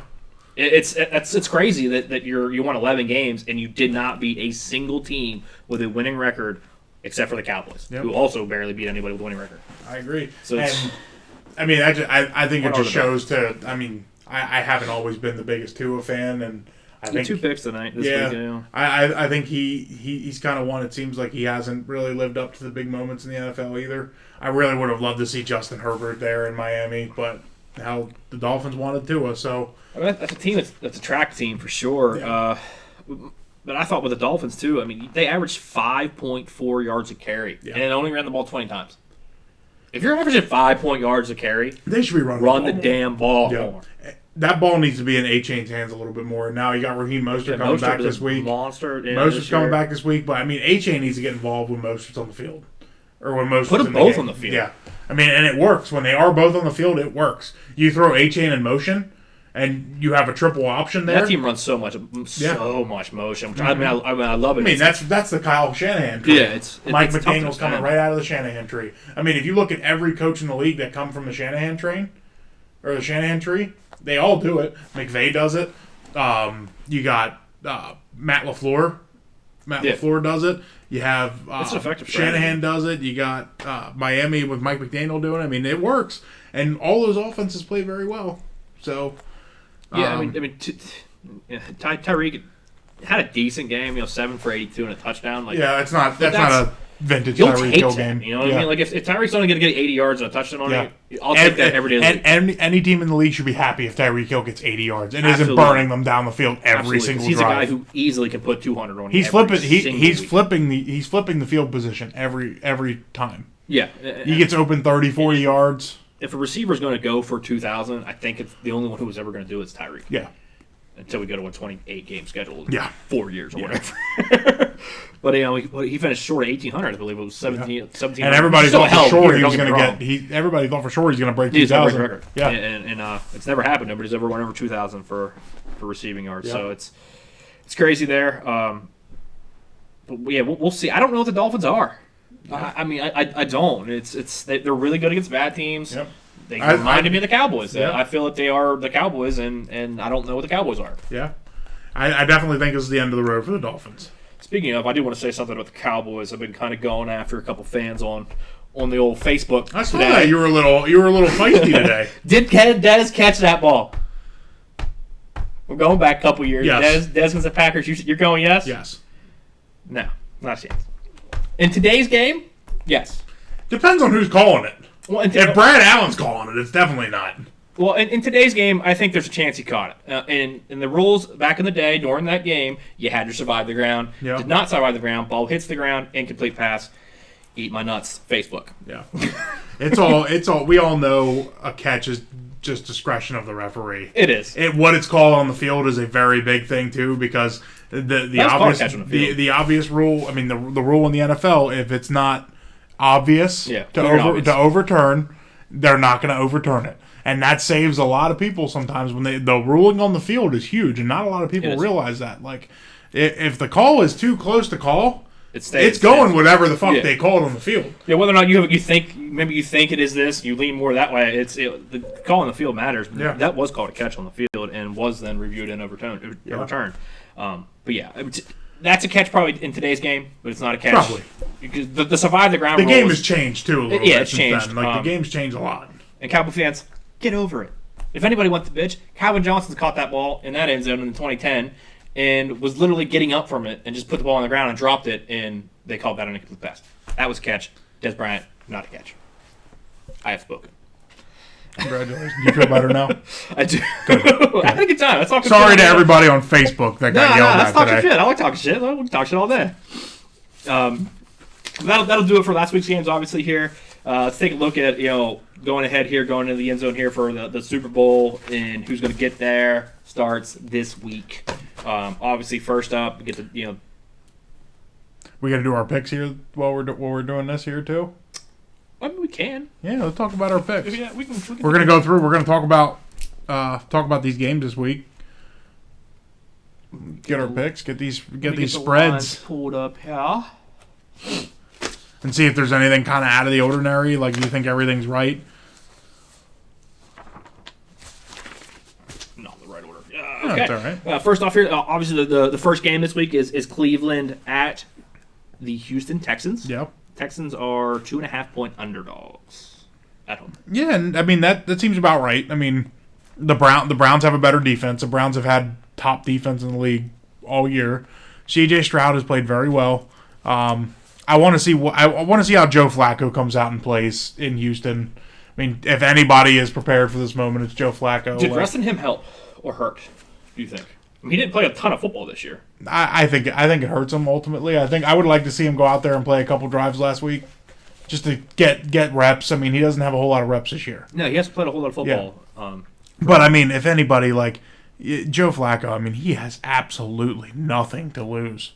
No, he's not going to play another snap of football after this year. He's playing free. Yeah, like he's never going to play an NFL game after this year, in my opinion. I think he gets a contract next year. I don't. I don't think he wants it. I don't think he wants it. I think he just wanted one last chance to go out and prove it. I think he has a chance here. Like if he goes and gets another contract somewhere else, where is it going to be? It's going to be with a team looking for a bridge guy to get them ready for the future or to mentor a young guy, not a team that's going to compete for a fucking Super Bowl. Oh, yeah. No, I think this is definitely his last time to compete. Yeah. But I could see him signing like Carolina to try to bring I can see it. I can see him being a backup for a young quarterback. I can see it, but like from what I'm trying to prove here is like he has nothing to lose. No. Like what does he have to lose? No, I actually, he's already a Super Bowl winning quarterback. And I mean, a lot of people are probably going to like disagree with me saying this, but he's a Hall of Famer in my opinion. I think he is. Hard pass for me. I think he is. I think Joe. I don't think Joe Flacco Hall is very good, maybe for me. But yeah, we can have that debate at some point too. But I'm very stingy on my Hall of Fame. If you're not the best player for the majority of your career, I get it. I'm more of like an NBA kind of guy when it comes to the Hall of Fame. NBA puts anybody in. Yeah. WWE puts anybody in. WWE had a freaking Hall. Yeah, they do. They put everybody in. Once you retire, they put you in. Yeah, pretty much. Yep. But no, I think Joe Flacco. I mean, I think he's proved that he was a top quarterback in the league in his generation. I think if he goes out and wins some games here too, I think it solidifies his career. I think he walks out on top. But he has nothing to lose. He's going to go into Houston. Houston's going to be. They're going to be hyped like for the future. There, them guys are going to be rowdy and they're ready to go. There's a lot of youth on that team. Oh, yeah, absolutely. Like, there's a lot of youth. Like, Cleveland has a lot of veteran guys on their team. They have a veteran offensive line. They have veteran guys. I mean, Jerome Ford, kind of younger guy, but Kareem Hunt's a veteran guy. Amari Cooper's a veteran guy. The defense, Denzel Ward's a veteran guy. Myles Garrett's veteran, one of the best players in the league. The Browns are not going to be phased. The Browns are going to be ready to go. Are the Texans going to be ready to go? I think it goes one or two way for the Texans. I think C.J. Stroud has the best game of his young career and goes out and plays lights out, or I think he just completely shits the bed and Houston just completely shits the bed. All in all, I think Cleveland wins the game, covers the spread. I think Cleveland moves on to possibly get their rematch against, or not the rematch, but Joe Flacco's homecoming to Baltimore. And I would love, and I'm sorry, this would be a great storyline, but I would love to see Joe Flacco beat Baltimore in front of the fans that love him so much. And I want to see that. I want to see him get booed by the fans that love him so much. And I want to see every Baltimore fan I know loves Joe Flacco. I don't know a single Baltimore fan that does not like Joe Flacco. They might have not liked him when he was there. And when he's choking in some big moments or maybe losing games or the back end of his career there, it's how it always is. But when he leaves and he retires and like he's in the headlines again, now, of course, Baltimore fans love him again. Yeah, that's kind of how the lifespan of it goes. Baltimore's the second worst fan base in all of football, in my opinion. I don't know if I go that far. I go there. I don't have any discrepancy with Baltimore. I mean, Dallas is up there, too. Yeah, Dallas is definitely up there. But yeah, my thoughts on this, I hear what you're saying. Joe Flacco's played well this year. I don't think sitting helps. I do love their defense. Obviously, Myles Garrett had my all-time favorite play ever in the history of sports when he reenacted NFL Blitz in real life. Oh man, Mason Rudolph still has that indent in his head. Oh yeah, did you see when he had somebody else's helmet? No, give us that. No, yeah, right. Give us that. I loved it. I wanted to go out that night and buy a Myles Garrett jersey. My wife would not let me. Unfortunately, I did lose that battle. I do like the defense there. I do think Stefanski's a hell of a coach. I think they've had a great season. Obviously, being on their third string quarterback, guy coming off the bench. But there's something about the Texans team for me. I am bought in. DeMarco Ryan is a freaking dog. D'Amico. D'Amico, what? Sorry. D'Amico Ryan. White. That's the white meat. My bad. D'Amico Ryan, he is a hell of a coach. I mean, he's a motivator of men, a leader of men. And this CJ game's the Stroud, top 2 candidates for Coach of the Year here. Absolutely. Yeah. I mean, I think Stefanski ends up winning. Stefanski's going to win it. But if I'm voting, I'm taking Ryan. I think for what Ryan was given, I mean, Stefanski has... The Browns are supposed to be good this year. The Browns have a top 5 roster in the league. Absolutely. The Browns are supposed to be good. The Texans are supposed to pick first overall. Yeah, 100%. A lot of people were saying. The Texans are drafting Marvin Harrison Jr. this year is what everybody was saying. Yep. They were supposed to pick in the top 5 for sure. Nobody. They were going to be a team that people were going to trade up with to get a quarterback this year. Yes. Like, everybody was like, Texans are going to pick top 3. Like, CJ Stroud's going to have they're going to have growing pains, and the roster's not great. You got a rookie head coach, a rookie coach. Stroud proved everybody fucking wrong. CJ Stroud wasn't a huge fan of him in college. I don't like any Ohio State quarterback. You're a little harder. That's the Penn State fan. I don't like any Ohio State quarterback, but I tell you what, this year has proved me wrong. I hope Justin Fields goes out there and freaking kills it, wherever he may be. I hope if Chicago does move on from him, I hope he takes Atlanta to a Super Bowl, because I think that's where he ends up. I do too. I mean, if he leaves, I love how he's handled himself in all the situations, and I love how he plays.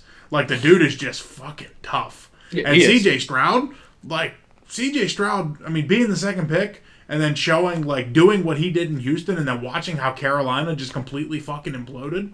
Like, CJ Stroud and just the swagger he has with that team. His teammates love him. The city loves him. D'Amico loves him. Like, good for him. The Texans are going to win that division a lot. It's going to be Texans and Colts in the next 10 years. I think they might go the next 10 years. That's going to be. You said it earlier in the show. That's going to be a hell of a freaking matchup. And Jacksonville is easily falling themselves out of there. Like, I don't think they're the favorites. Like, Jacksonville's playing themselves way out of that now. Yeah, I think they're third in the division next year at best. Yep. I mean, just the success the Texans and Colts had this year, like, that's going to be where all the attention is. Like, absolutely, 100%. With that said, they said, I'm bought in. D'Amico, had that press conference, or not the press conference, the shot inside the room there, and those guys love the guy. You could tell they're bought in. They believe this guy. They believe in him. I'm gonna take the Texans. Is there a player, like, if you were in the NFL, wouldn't you want to play for a guy like D'Amico Ryan? Absolutely. Like, D'Amico Ryan, he's a player's coach, but he's a player's coach. He's a former player, but he's also an X's and O's guy. Like, he understands the game, and guy. He's a leader. Absolutely. I mean, he's a leader of men. Yeah, there's no other way to say it. Yep. And then there's very few coaches in the league that have that kind of demand that respect from their players. I mean, DC's definitely one of them guys. D'Amico Ryan's, but anybody that's played the game. If you look at all the coaches around the league, guys that play the game and played the game at a high level, most of them are all getting the respect that they deserve with their team. Like, I mean, even look at like somebody like Kevin O'Connell. I mean, the Vikings losing Kirk Cousins in the season, losing Justin Jefferson, and they're still up for a playoff spot the last week of the season. I mean, Kevin O'Connell's a good coach. Yeah, he is. He's a very good coach. And all these guys that are former players, like, I don't know why former players aren't hired more as head coach, and why they don't get more looks before everybody else. I think, like, I think part of it is I don't know if there's a whole lot of want with former players. Yeah. Because you do have to kind of go through the grind of being normally that's you got to be a position coach. Yeah. Former players don't want to go and be a quality assistant coach. Yeah, and make start. $30,000 a year. They don't need to. You know what I mean? Like it's. Why would you do that? Exactly. I think that's a bigger part of it. But I think if the Jeff Saturday move, I think kind of made a pathway to where former players don't have to go through that. I don't think they need to. Yeah. I think they probably should be a coordinator at some point, or at least coach ball on like Jeff. But the Broncos quarterback coach. Do you know who the Broncos quarterback coach is? I have no idea. His name Davis Webb. Do you know who that Davis is? Webb? Yeah, I Davis Webb literally was on the Giants last year. Yeah, and Sean Payton poached him off the Giants as a player and made him a coach. Like, there's you don't have to go really through that grind. If you're a guy that's like, you were a great teammate and you played for a coach like Antonio Pierce. I mean, Antonio Pierce was hired as a linebacker coach. Yeah. You got Antonio Pierce, which and the more things going on, it sounds like Antonio Pierce might not be the guy there. I think he should be, and I think that's I the did worst see decision. The Titans did request to interview him. Yeah. We'll get into that we'll get into in a that. minute. Yep. But let's get back on topic here. Obviously, the second game here, I'm going to take the Texans in that game. Yeah. The second game is the Miami Dolphins at the Kansas City Chiefs in shitty-ass weather. And the Chiefs are 4.5-point favorites. Yeah, and I think the Chiefs are going to cover that. I said this a couple minutes ago. I don't see any scenario where the Dolphins win this game just because of losing that game against Buffalo last week at home.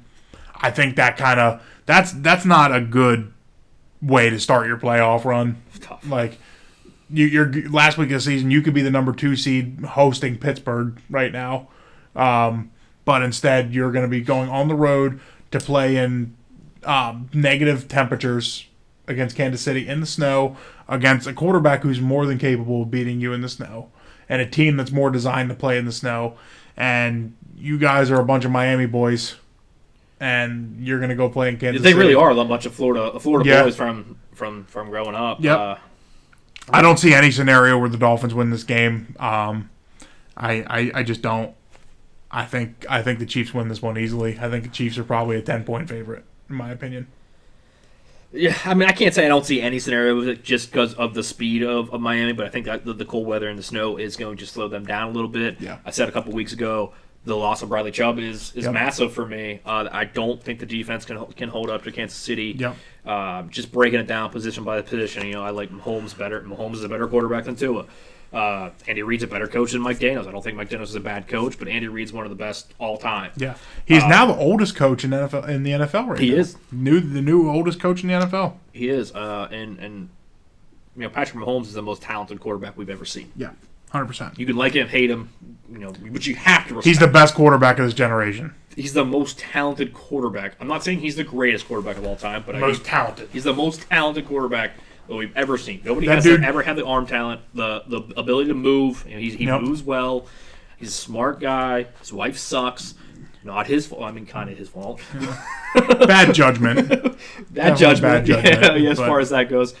The brother also sucks, but I love Patty. Yeah. And the fact that he still keeps his head screwed on straight with all that shit. Yeah, he's a very humble guy for as being as big a name as he is, as great of a talent that he is. But yeah, I'm gonna take the Chiefs. With the 4.5. I think it's a big, bold strategy there for Miami to lose that game. I just don't think they have enough to overcome the weather. I think the confidence is also shot from last week. I think they're going to regroup. They're going to regroup and just move on the next year. I think their season's done. Yeah, it's a big loss. If that game's in Miami, I think it may be a different story. But it being in Kansas, it'll at least be because Kansas City hasn't played great this year. No, they haven't. So I mean, it's the Chiefs. Yeah, I just think because of the scenario, how they lost last week, where they're playing this week, I don't think there's a chance. I was a little shocked last week when Travis Kelce did not play. Yeah. I don't know if you heard him talk about that. He said it didn't feel right. He was going out to chase. He fell short of 1,000 yards this year, right? Yeah, like 15 yards. He was like 15. And everybody in the building wanted him to go out. They wanted him to achieve it. His exact records were. He was talking. I watched the New Heights podcast this week, and he literally, Jason was kind of giving him some shit because he didn't go out there and break the record, and he's like, I broke the record 4 times now. Yeah. Like, what am I just going to extend my record? Yeah. I mean, he's like, it just didn't feel right. He's like, as the week went on, he's like, I was laying in bed and it just didn't feel right. So, Travis Kelce, I mean, no matter what he does, if he goes out and plays the 15, gets the 15 yards, or he doesn't, he's still a 1A, 1B best tight end in the league, or ever, in my opinion. I don't think there's a question. I think I think there's a top 2, and you can kind of go either direction if you want to. I don't think you can. I think he's the greatest tight end of all time. Gronk was by a margin. Gronk was one of the most fun tight ends to ever watch play. Oh, I absolutely agree. I'm a New England fan. I know you are. And I'm going to say it's a. I love Rob Gronkowski, Give me and Travis I also Kelce with love the gap. Travis Kelce. They're your top 2, and I don't think it's a question. Yeah, I mean, yeah, I would agree. I mean, 3. If you're the top 2 in anything in the world, that's a hell of an accomplishment. Yeah, all the time. Yeah, absolutely. 3 for me. We'll have a conversation at some point here. Yeah. Tony Gonzalez, another great Kansas City guy. But let's finish off there. I got the Chiefs in that. We're both in the Chiefs. Next up, we got the old Pittsburgh Steelers at the Buffalo Bills. Yep. Bills are 10.5-point favorites. And I mean, shout out to the Steelers for just even getting in this game. I know we said that we were talking about this earlier. We talked about this game a little bit earlier, so I won't spend too much time here. But shout out to the Steelers for getting here. I think the Bills are just going to be too much for the Steelers. But with that being said, I'll take the Steelers with the points. I think the Bills win the game, but I think the Steelers are going to cover the 10.5. 10.5 seems a lot. It's a lot. This is the lowest over/under of the. It's a lot. I mean, the Steelers' defense plays really well. The Bills like to turn the ball over. The Steelers like to get the ball turn the ball over. Is the weather supposed to be shitty in Buffalo? The over/under is probably 35.5. It's fucking January. The over/under is 35.5, which is by far the lowest of the weekend. Let's find out. I think we got some shitty weather this week. I would assume so. Yeah, we have some weather coming in here on Friday. I would assume that's probably snow up there. I know it's going to rain here. We're not that far from Buffalo here, so yeah, we got snow and 29 degrees in Buffalo. Buffalo on Sunday. Yep. Both of those teams are cold weather cities. It's supposed to snow for the next 7 days in Buffalo. Oh, okay, so it's gonna be snow. It's gonna be snow. 10.5 seems like a lot for me. I think the Steelers definitely cover it. I think the Steelers will turn the ball over a few times. I think they'll give them a little bit of run for their money, but I think in the end, Buffalo's going to be too much. I mean, with the weather, the Steelers fumbled 6 times this week. Give me the Bills. I'm taking the Bills, but I'm not. Give me the Bills. The cover the 10.5. Yeah, I'm gonna cover it. I think the Steelers will cover it. It seems like a lot. I don't feel great about it, but I'm not a Mason Rudolph guy, so. Yeah. The sleigh's got to stop riding at some point there for me. And shout out to Mason Rudolph.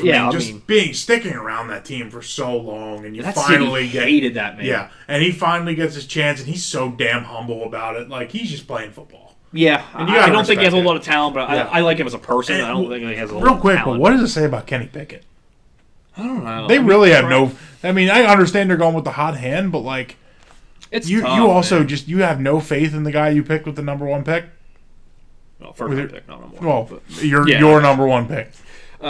Yeah, I mean, I think Kenny Pickett got a really raw deal, to be honest with you. The only game he got without Matt Canada was his best game of the year, and they won. It was one of their best games of the season. Then he got hurt. And then obviously, Mitch Trubisky's shitty ass came in there and sucked it up. One of the worst draft picks of all time, in my opinion. Yeah. I'm sorry, Mitchell Trubisky, because I'm like Mitch. Yeah, Mitchell. It's like that's part of the reason why I don't like the man. Give me the Bills. I don't know. I don't know where it says with Pickett. I don't know if he is there next year, or if he's the guy, or just Russell Wilson. I mean, I think we realize the Steelers have the most patience out of any franchise in the league. So I think Pickett will get more of a fair shake than he deserves. Yeah, I think he starts the season next year. I do. Yeah. Whether does he finish the season next year, I don't know. Yeah. I wouldn't commit to that, but I put money on him being the day 1 starter. Yeah. But next up here, we got the Green Bay Packers at the Dallas Cowboys. The Cowboys are 7.5-point favorites. This might come to a shock to you a little bit. It's going to be the Dez Ketchuk game. No, I think Jordan Love goes fucking bonkers this game. I'm taking the Packers on the money line to win the game. On the money line. I'm taking the Packers to win the game.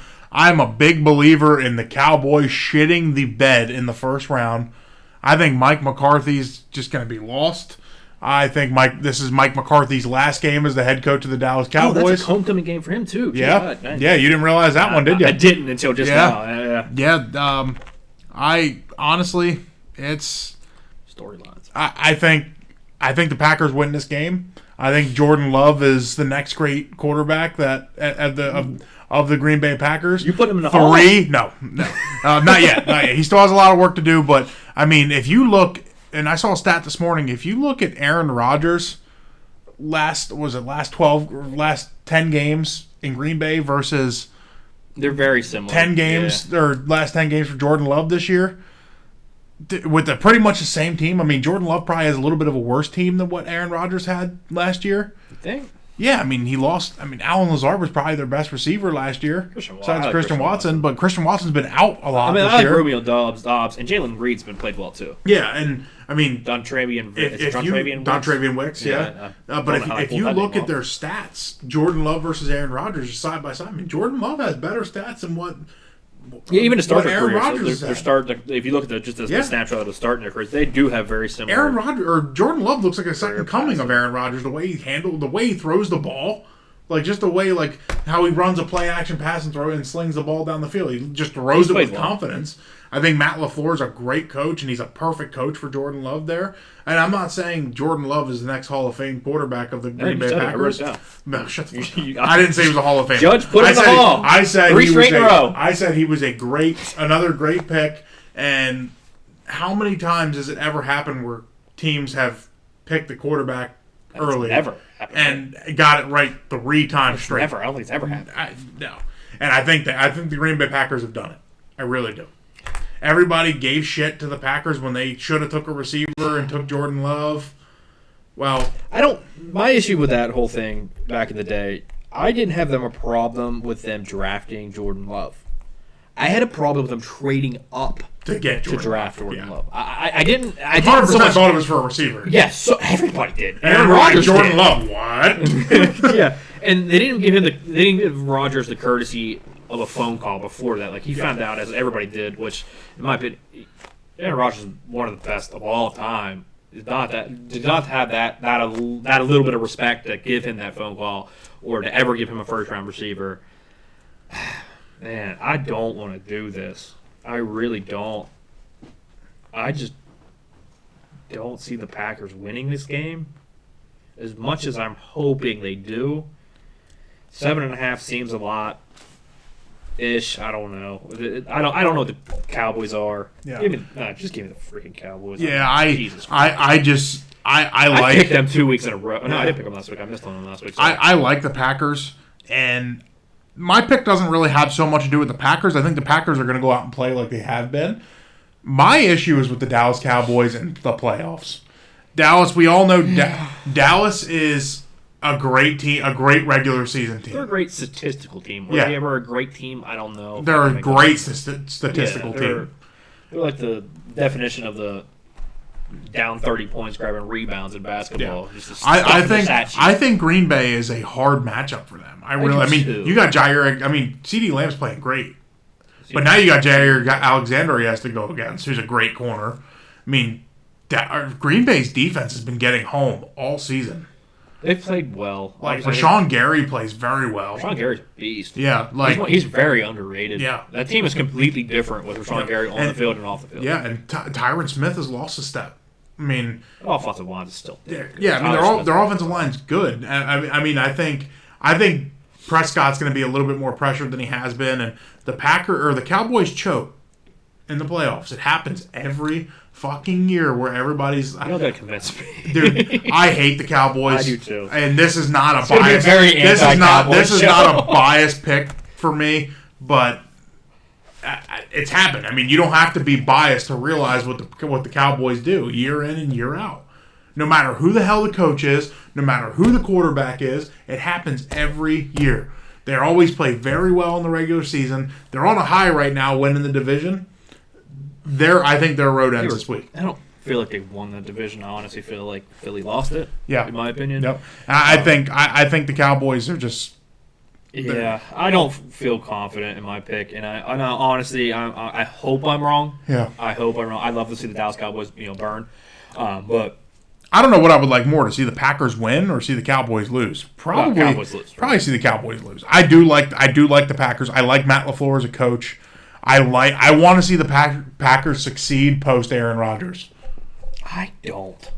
I think that's part of it. I just don't like the way they did Aaron. I love Aaron Rodgers. Aaron Rodgers is one of my favorite quarterbacks in the league. But I want to see them succeed. I do. I like Matt LaFleur. I don't like how they handled Aaron Rodgers, but I still want to see them succeed. Just something about them. I don't know what it is. Yeah, so I don't feel confident, and I hope I'm wrong, but nope. I'm not going to change it. That is over-under on that is 50.5, which seems about right. Yeah, it seems. I think it's going to go over. It's the second highest of the week. Yeah. Let's get to the highest of the week. It's the Rams. The Rams at the Lions. The Lions are 3.5 point favorite. The over-under is 51.5. This is my game of the week. I don't know if this is the world's game of the week, but this is my game of the week. Yeah, I think it is. Sunday night, first round of the playoff game. Matt Stafford Matty returning Ice, home. Yeah, Matty Ice, yeah. Yeah, Matt Stafford returning home. The perfect storyline game. Obviously, these two teams switched the quarterbacks. Yeah. Obviously, the Rams went to get a Super Bowl. Lions are hoping to do the Super Bowl. Yeah. And let's just get something clear here.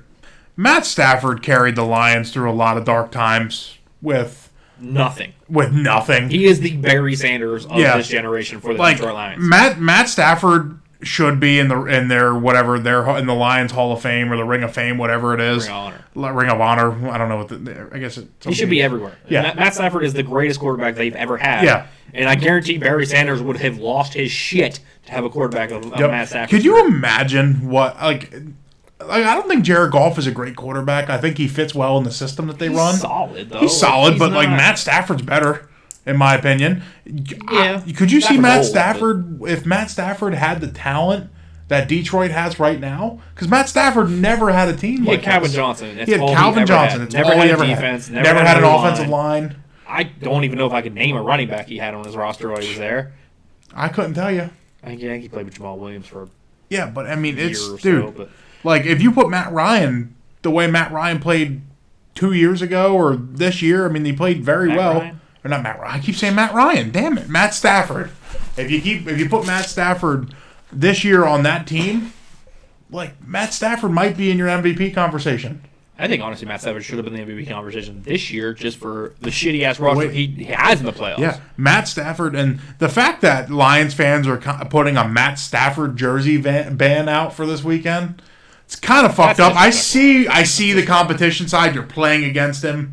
You're trying. The Lions are in the playoffs. They're hosting a home game. They want to move on. But Matt Stafford is just... But that man is the reason why you're back. Yeah. Obviously, he gave you everything he absolutely had. Yeah. And then when he left, he gave you a quarterback and a slew of draft picks. Yeah. Yep. And, I mean, this is kind of going back to, like, when Peyton Manning left and Andrew Luck came in. When Peyton Manning played against the Colts, like, it's the same thing. Like, you don't disrespect a person like that who gave you everything. Yeah. Like, Matt Stafford had one of the greatest plays ever where he got his shoulder popped out of place. Got freaking decked. Got his shoulder popped out. Went off to the sideline. Luckily, the other team called a timeout, and he was able to get back on the field. He went out and threw a damn touchdown with a fucking popped out shoulder. He's a tough guy, for sure. Like, one of the toughest players in the NFL, and it's not even close. And for me, it's not that he left. He didn't leave the team. No. He was traded. He was traded. He didn't leave. So, I mean, Stafford is Stafford and his family love that city. Yeah, I mean, like his wife's an awesome lady. Like they're awesome in the community. Yep. And he's the best quarterback they've ever had. Yep. And I mean, I love the Lions this season. What's that? I said move over, John. Yeah, right. Yeah, John Gitna. Oh my. Who's the other one? Was it Harrington? Joey Harrington? Yeah, Joey Harrington. Yeah, for a good piece. Yeah. But yeah, so. This one's tough for me. I can go both ways here. What's the spread you said here? 3.5. Does feel 3-point game-ish. It does feel 3-point game-ish. And so these are two of my favorite teams in the league. I love Matt Stafford. I love the Lions offense. I love Dan Campbell. I think Dan Campbell's one of the better coaches in the NFL, and I love Aiden Hutchinson. I love everything about the Lions and what their culture is.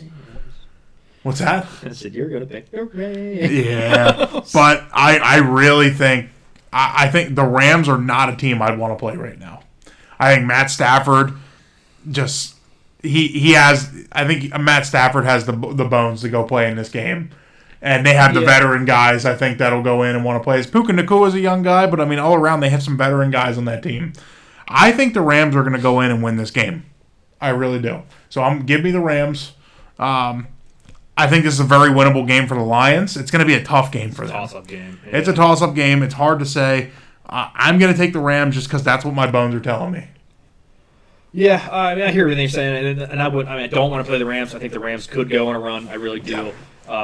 I've rode with Dan Campbell all year. Obviously, I don't think Sam's going to play. I think that's a big loss for the Lions. Absolutely.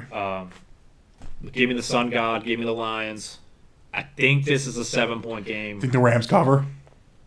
I don't. No. I don't. I think I could see this being a 3-point game, but for some reason the 31-24 is in my head. Yeah. Lions. I think the Rams have a chance to tie it late, and there's a pick. I'll give you a score prediction here, too. I'm going to take the Rams 24-17. I'm going to write this down. What'd you say, 24? 24-17 Rams.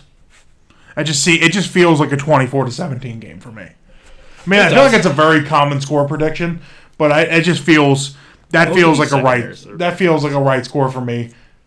It very well could be. I think this is going to be the game of the week. I really do. Just looking at the matchups here, I do think that's a great storyline with Matty Stafford coming back. Obviously, Goff. The NFL script writers really got it right this week. They did. I mean, you can look at almost every single game and look at the storylines here.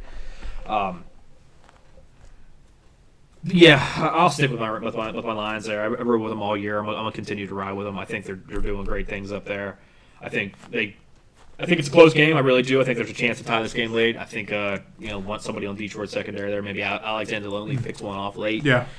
He's played like a madman all year. So give me the Lions, and I'll lay the points there. I think it's a 7-point game. And last up here, Monday night game. Still feels weird for a playoffs for me. Yep. I'm not crazy about this whole deal, but it's the Eagles at the Tampa Bay Bucks. The Eagles are 3.5-point favorites. My most exciting part about a Monday night game that I like is the Chris Stapleton and Snoop Dogg entrance song. I do love it. It is the best. Can you feel it coming in the air tonight? Yeah, and then a little bit of Snoop in there, dude. Such an odd combination but it fucking phenomenal. Works. Love it. Oh my god! We can replace Carrie Underwood on Sunday Night Football with them, and I love Carrie Underwood. You are a big Carrie. I love Carrie Underwood, but you can give me Chris Stapleton and Snoop Dogg on Sunday Night Football. Who's doing Peacock? Does anybody have Peacock? Did Peacock got a guy? I didn't even see, but yeah, that's the Dolphins Kansas City game is on Peacock and only on Peacock. It's an exclusive, so. For all you old whites out there, get it now. Get it now. And don't get pissed off Saturday night. Yep. Peacock. Maybe Peacock will give us a sponsorship? Maybe. I mean, we're open to also Accelerator. Yeah. Big fan. If you want to. Aha. Come on, boy. Drink that shit religiously. Yep. That'll do it for, obviously, the look ahead here for next week, the playoff edition. Let's finish up here on last week here, kind of our in the zone players. Off here, if you're new here, in the zone players for us is our player of the week. Essentially, they're going into the zone. They're in the zone. For me, it's Derrick Henry. Obviously, 153 at Tutty. Definitely his last game, and just the absolute class to come out there, thank the fans, give him a heartfelt speech. Did seem a little emotional there for me. And to end that, the King Henry era in Nashville. John, but to be honest, Nashville, I got engaged in your city, so I do have a little personal connection down there, right outside the stadium. Not a Titans fan, but it's cool scenery down there. And for me, it's just an end of an era there. I think you're in for some dark times down there for a minute. You got to figure it out. Couple years till they're good again. Yeah, I'm not crazy about moving on from Vrabes. Vrabes is a good coach, and the thing I don't understand about that is you move on from Mike Vrabel, and do you think you can get somebody better than him? Who's better? Who are you going to bring in that's better? We'll get into that in the next. Yeah, I mean, because I think all the good coaches aren't going to want to go there. It's going to be tough, but we'll get into that later. Here, for me, Derrick Henry's my number one guy this week. Yep, and I have two guys, both quarterbacks that I both. And who's your number one? My number one. So my number one, I'm going to go with Jordan Love. Just because I know I'm not going to spend too much time because we just talked about Jordan Love, but I mean Jordan Love in a situation where he needed to win, got it done, played very well down the stretch. He's coming into his own. His first year as a starter. It's gonna take some time. It's gonna take some time, and I think going into next year, he's setting himself up for success for next year to really get it going. He has his receivers playing very well. He's making them look a little bit better than what they are. I mean, he doesn't have very many big names playing receiver. They're young. They're young guys. There's some talent. They're young. But Jordan Love, he played his team right into a playoff spot. I mean, I know they needed help, and I know they got their help with Seattle losing, with New Orleans losing, with Minnesota losing. They got their help that they needed. I don't know how many of those teams they needed to lose. I think it was New Orleans and Seattle they needed to lose, but they both lost. So yeah, they definitely helped they needed. New Orleans didn't. New Orleans won. New Orleans won, but never mind. But they needed. It was so Seattle they needed to lose, but yeah. But you just look at that game for me, and compare it to last year. Rodgers had the same chance last year and lost that game. Yep. So I mean, Jordan Love won the game. They got him in, and I mean, shout out to Jordan Love. I mean, I think he's going to be a very good quarterback in the next couple of years. Shout out to him. Good for him. Packers win this week. Reiterate that one. Fuck the Cowboys. All right, for my second one here too. It's a very similar situation to yours. Mine's C.J. Stroud. Yeah. Obviously, that's a win and get in game. He had 264 yards, 2 touchdowns, 20 more yards on the ground. Yep.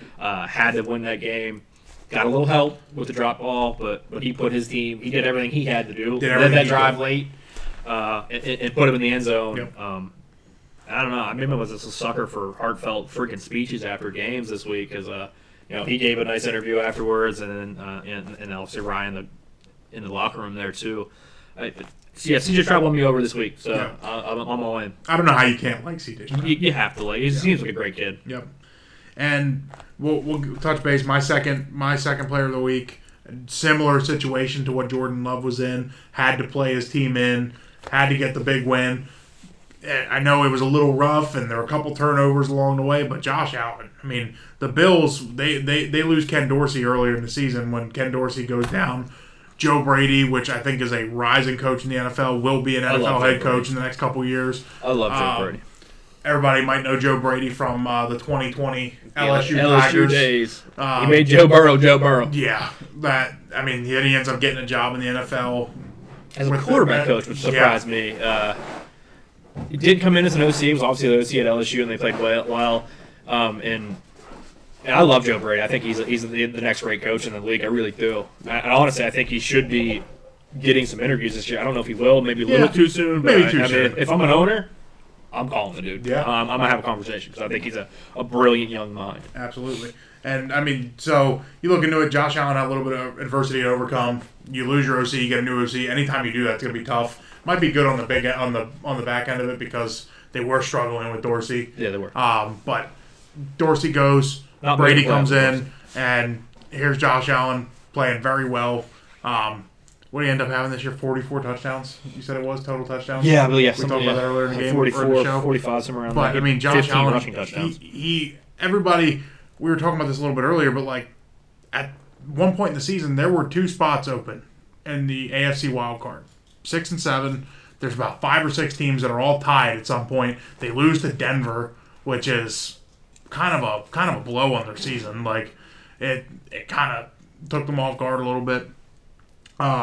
So they lose there, and you're like, okay, what's Buffalo going to do? Buffalo might not make the playoffs. Buffalo wins a couple games, get themselves in it, and now they end up beating Miami the last week of the season, and bam. They're the number 2 seed in the AFC. They went from not in to maybe get in, and then they won the division. Yeah, they win the division. Now they can host 2 home games, which good for them. Josh Allen is a big part of them. I know there's a lot of people that don't love Josh Allen, but Josh Allen plays great. He should have been a Pro Bowler. Yeah. That's bullshit. Yeah, Josh Allen's one of the best quarterbacks in the league. I think he showed it.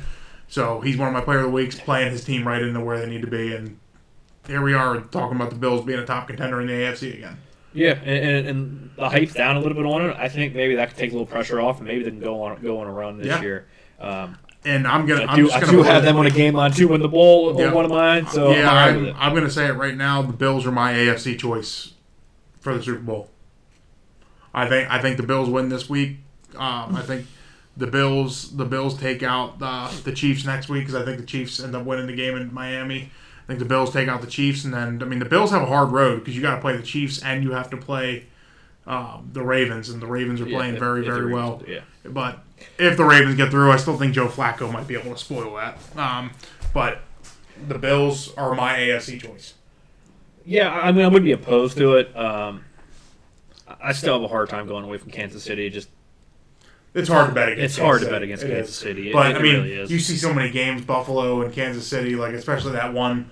I'm not going to be surprised if the Ravens go for it either. I think this year is one of the few years that there's a lot of things that could happen. Yeah. Normally, you come into the playoffs and there's 2 or 3 teams that you're like, okay, these are the clear-cut favorites. I don't think there's a clear-cut favorite this year outside of the Niners. And the Niners can be beat. Yeah. So I don't think anybody's unbeatable this year, for sure. And, I mean, we saw a really weird season. It's been a crazy year. So I mean, you got to think we're going to have a weird postseason. How many quarterbacks got hurt this year? So I mean, obviously, no, knock on wood, nothing happens in the playoffs, but it very well could. Yeah, we've lost a ton of quarterbacks this year. I think we're going to have a weird postseason. I really do. It's going to be crazy. I can see the Browns making the AFC Championship game.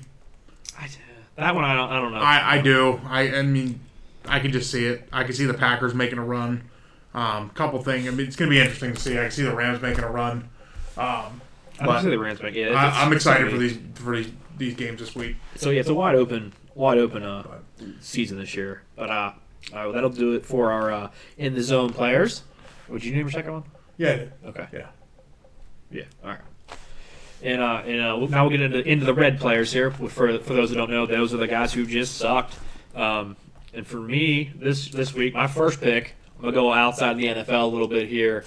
The Washington Huskies in that national championship game, your offensive line and your defensive line was atrocious.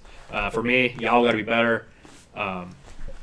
Should have won that game, in my opinion, if the O-line plays a little better. Yeah.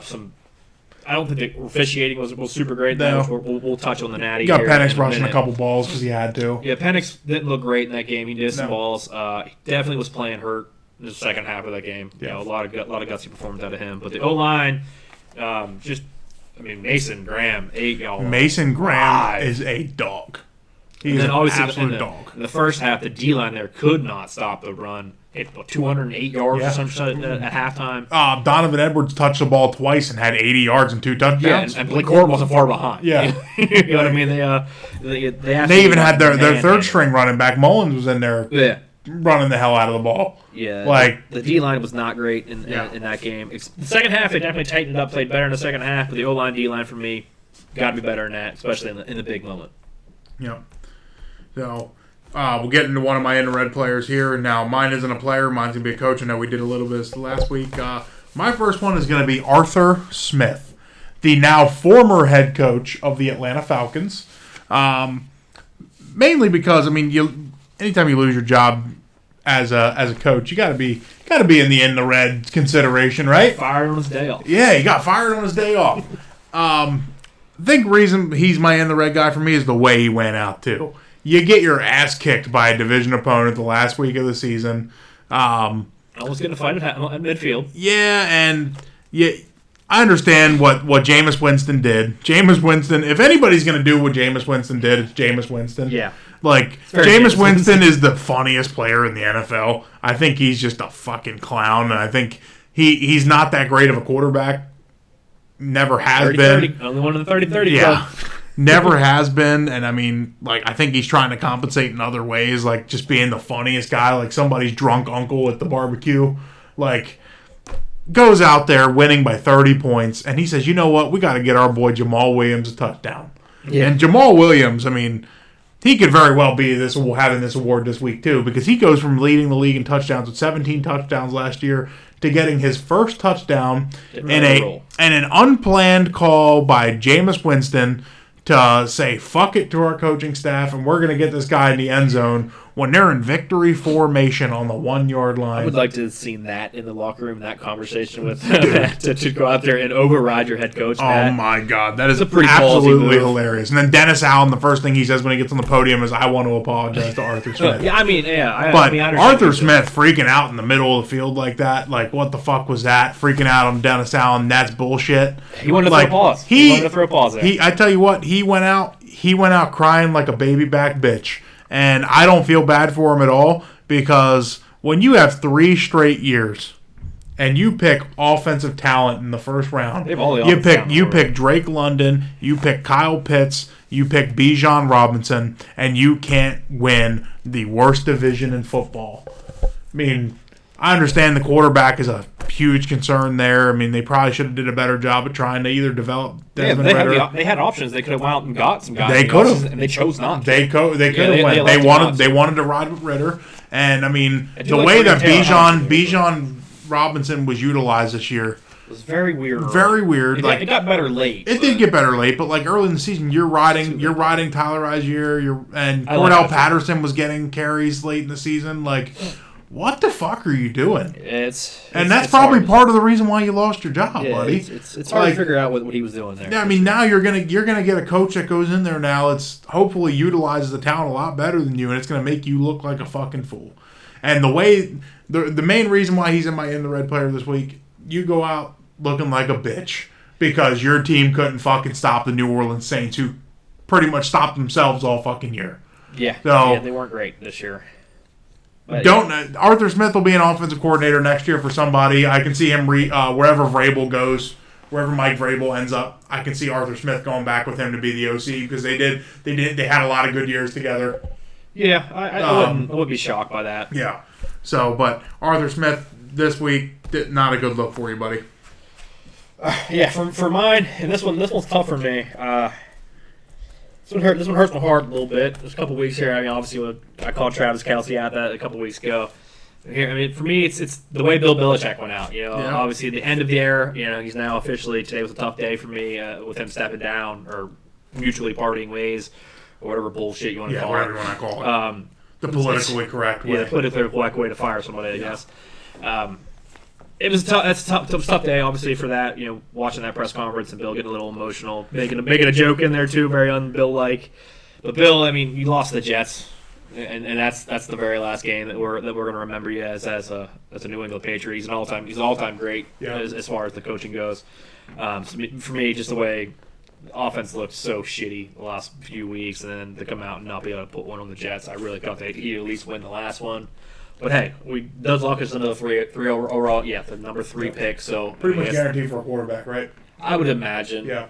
Whether we trade up or just stay there and take Daniels, most likely is there at 3. It does help us there. I like Jaden Daniels there. I do too. Yeah, I think Jaden Daniels adds a dynamic to that offense, and the offense has lacked.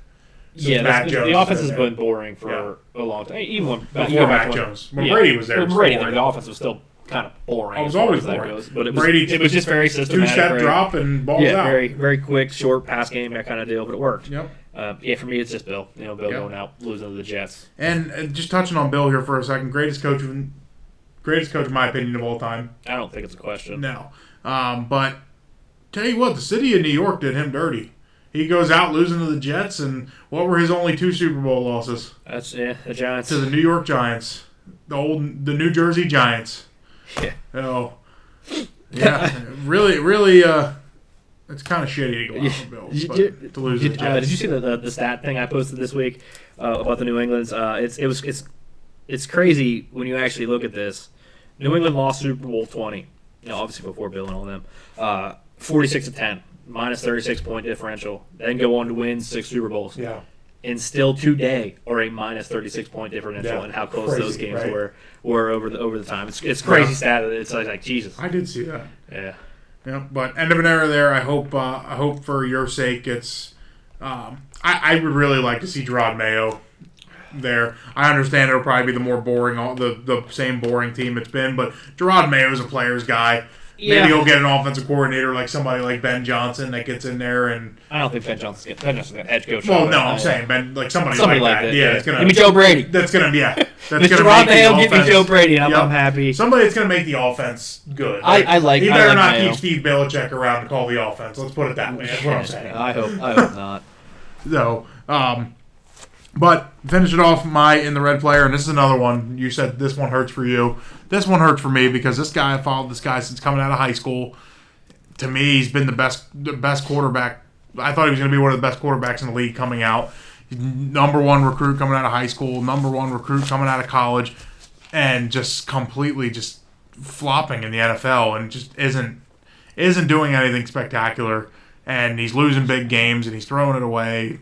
It's Trevor Lawrence. I mean, he has all the talent in the world to be a great quarterback, and he's not doing it. He's not getting it done. Not getting it done. I don't disagree at all. And he goes in this week, and you are considered to be an elite quarterback in this league, in my opinion, which I think he has the potential to be.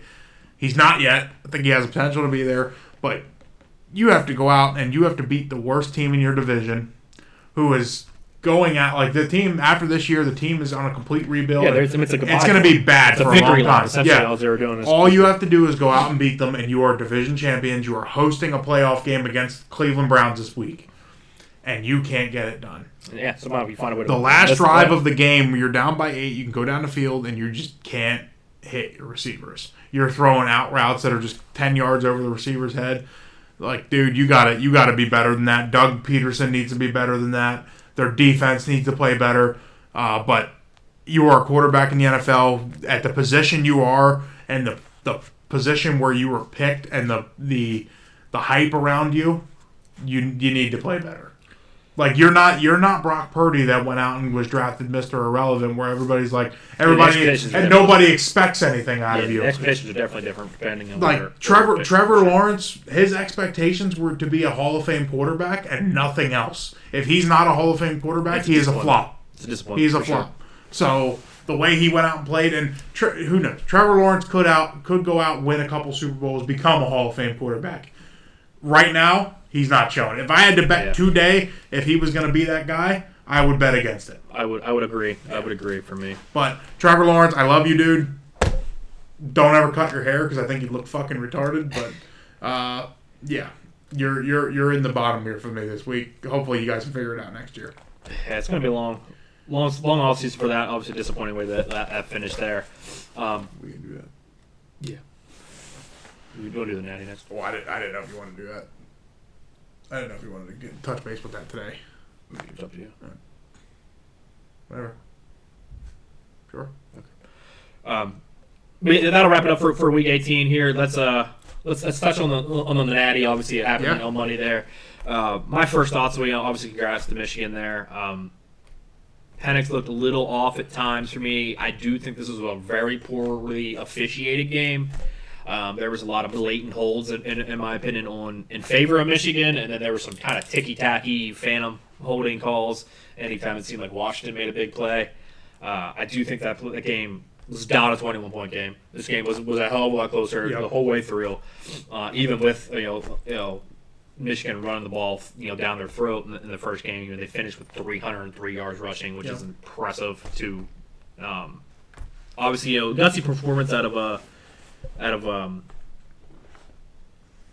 the Washington running back. What the hell's his name? Dylan Johnson. Yeah, thank you. Obviously playing hurt. He obviously wasn't right. So he wasn't right at all, and I think it hurt him a little bit. I think it hurt the team a little bit. There was a couple plays. Plays there. The O-line was just getting mad. All day. I saw 2 plays where Dylan Johnson just didn't look himself trying to run the ball, and he was just getting in the way and destroying plays for their offense. I think it kind of hurt them, but hell, gutsy performance. And Penix, gutsy performance, and finishing that game clearly was hurt. Penix is going to be a good quarterback in the NFL. I really believe he that. Has it. I think he can. He gets the ball out quick. If he has an NFL offensive line in front of him, he can get that ball out fast. Yeah, I like Penix at the next level. I think he understands the game is slow for him. The game is slow. It is if he has a little time. Obviously the pressure in his face this week was tough, especially as he's not going to see that in the NFL. I don't think so. No. I don't think you'll see that. That was an NFL rush against a college offensive line. Yeah, Mason Graham's a dude. And that Michigan D line is legit. Michigan definitely won that game in the bad trenches. Plays as far as pick. He threw a couple interceptions that I don't really know if were on him. That one was tipped up in a couple times. But obviously Mitch Rome won that one ball that Rome did say he ran the wrong route, and it did look like he wasn't running the right route on that. But I do think that's possibly the Boers' last game. Yeah, in Washington. I think if we're talking about that, we're going to get into that topic. I think this is both of those coaches' last games in with their respective team. Yeah. I think Harbaugh's last game in college football, and I really think DeBoer is going to be the guy that replaces Nick Saban.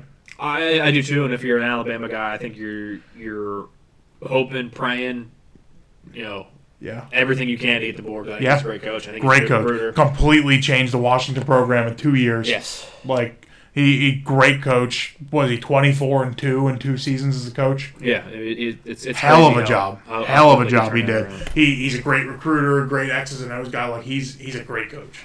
Yeah, I think Alabama would be happy to have him. Yeah, I think Michigan definitely won this game in the trenches. They had the better run game.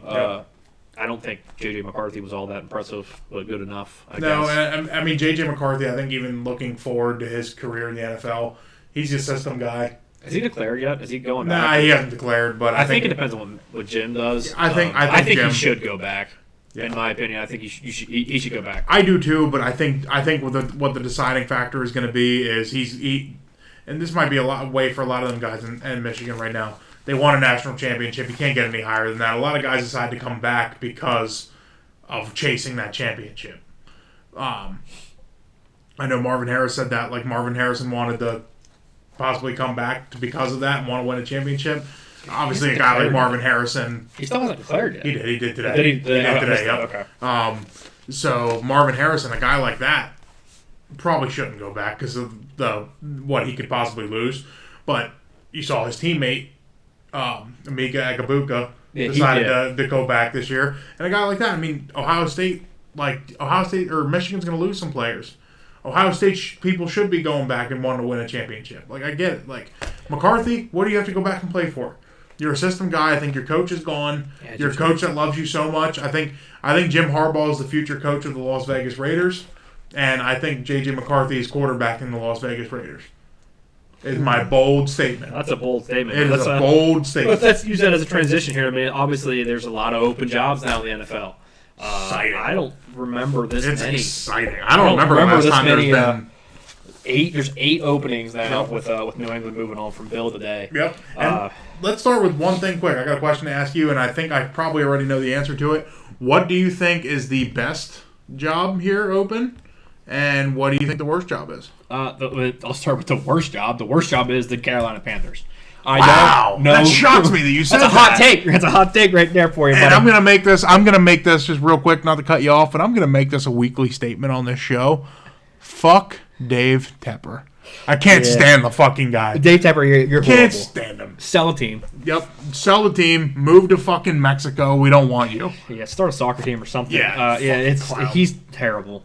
He's terrible. Fired the GM too. Yeah. I don't know what you expect down there out of a shitty roster. Here's the thing: if you give them you give a shitty roster, you give guys 2 years to turn around. It is almost impossible to turn a team around from a team, especially with no the team that they have right now that doesn't have a first round pick. Yeah. And they have no talent on their team whatsoever. Yeah, and you think you're going to turn them around in 2 years, and then you're probably just going to fire them in 2 years? Bryce Young, you got to feel for Bryce Young. I don't think Bryce Young's that bad. I don't either. But he's going to look like it because of the situation he was dealt. Yeah, it's bad, Carolina. It's very bleak down there. I don't have any hopes for them. I feel like they're going to be the worst team in the league next year as well. I think they're going to be I think they're going to be picking first in 2026. I think for the next 4 or 5 years, they're top 5 worst team in the league. Like they're picking first in 25, and they're picking first in 26. And they'll have 3 head coaches at that time. I think they're picking first the next 2 years, which respectively the next 3 years. But Chicago's picking fourth this year. So that's a shitty one. But going off of that, I mean, I knew what you were going to say there. We knew that was going to be, but a couple new job openings here in the last 24 hours. What do you think the best job is? For me, and I've kind of been on this for a while, but then I have considered some other things as well. I don't think the Seahawks job's a bad job. I don't either. I think they did Pete Carroll very dirty. Yeah.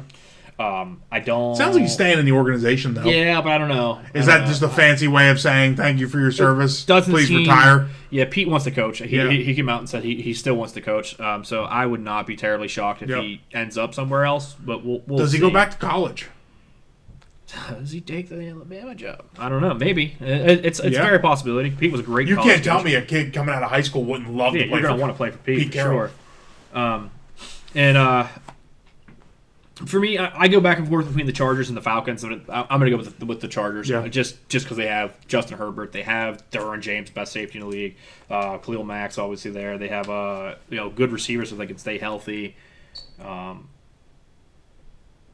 lost the camera, I believe. There, I think we're out of stage. We have the audio here. Do you want to say it for receivers? Obviously, I think the Chargers job is the best. The Raiders maybe can make an argument for the Seahawks. But I think the second worst is New England.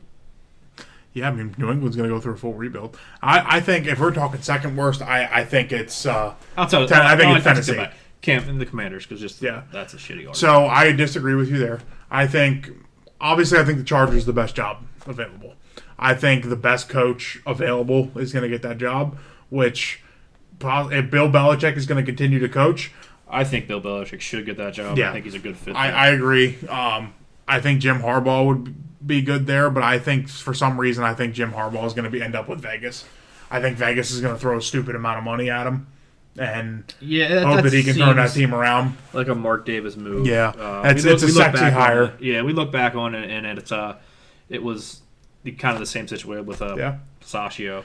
And the players wanted to keep him, and he wanted to make a splash. Yep. That's very Mark Davis. Yep, and I think he loses the locker room if he doesn't take 100%. 100%. But I think that's maybe what he wants is to rebuild the team. Maybe rebuild the culture. I think Antonio Pierce ends up.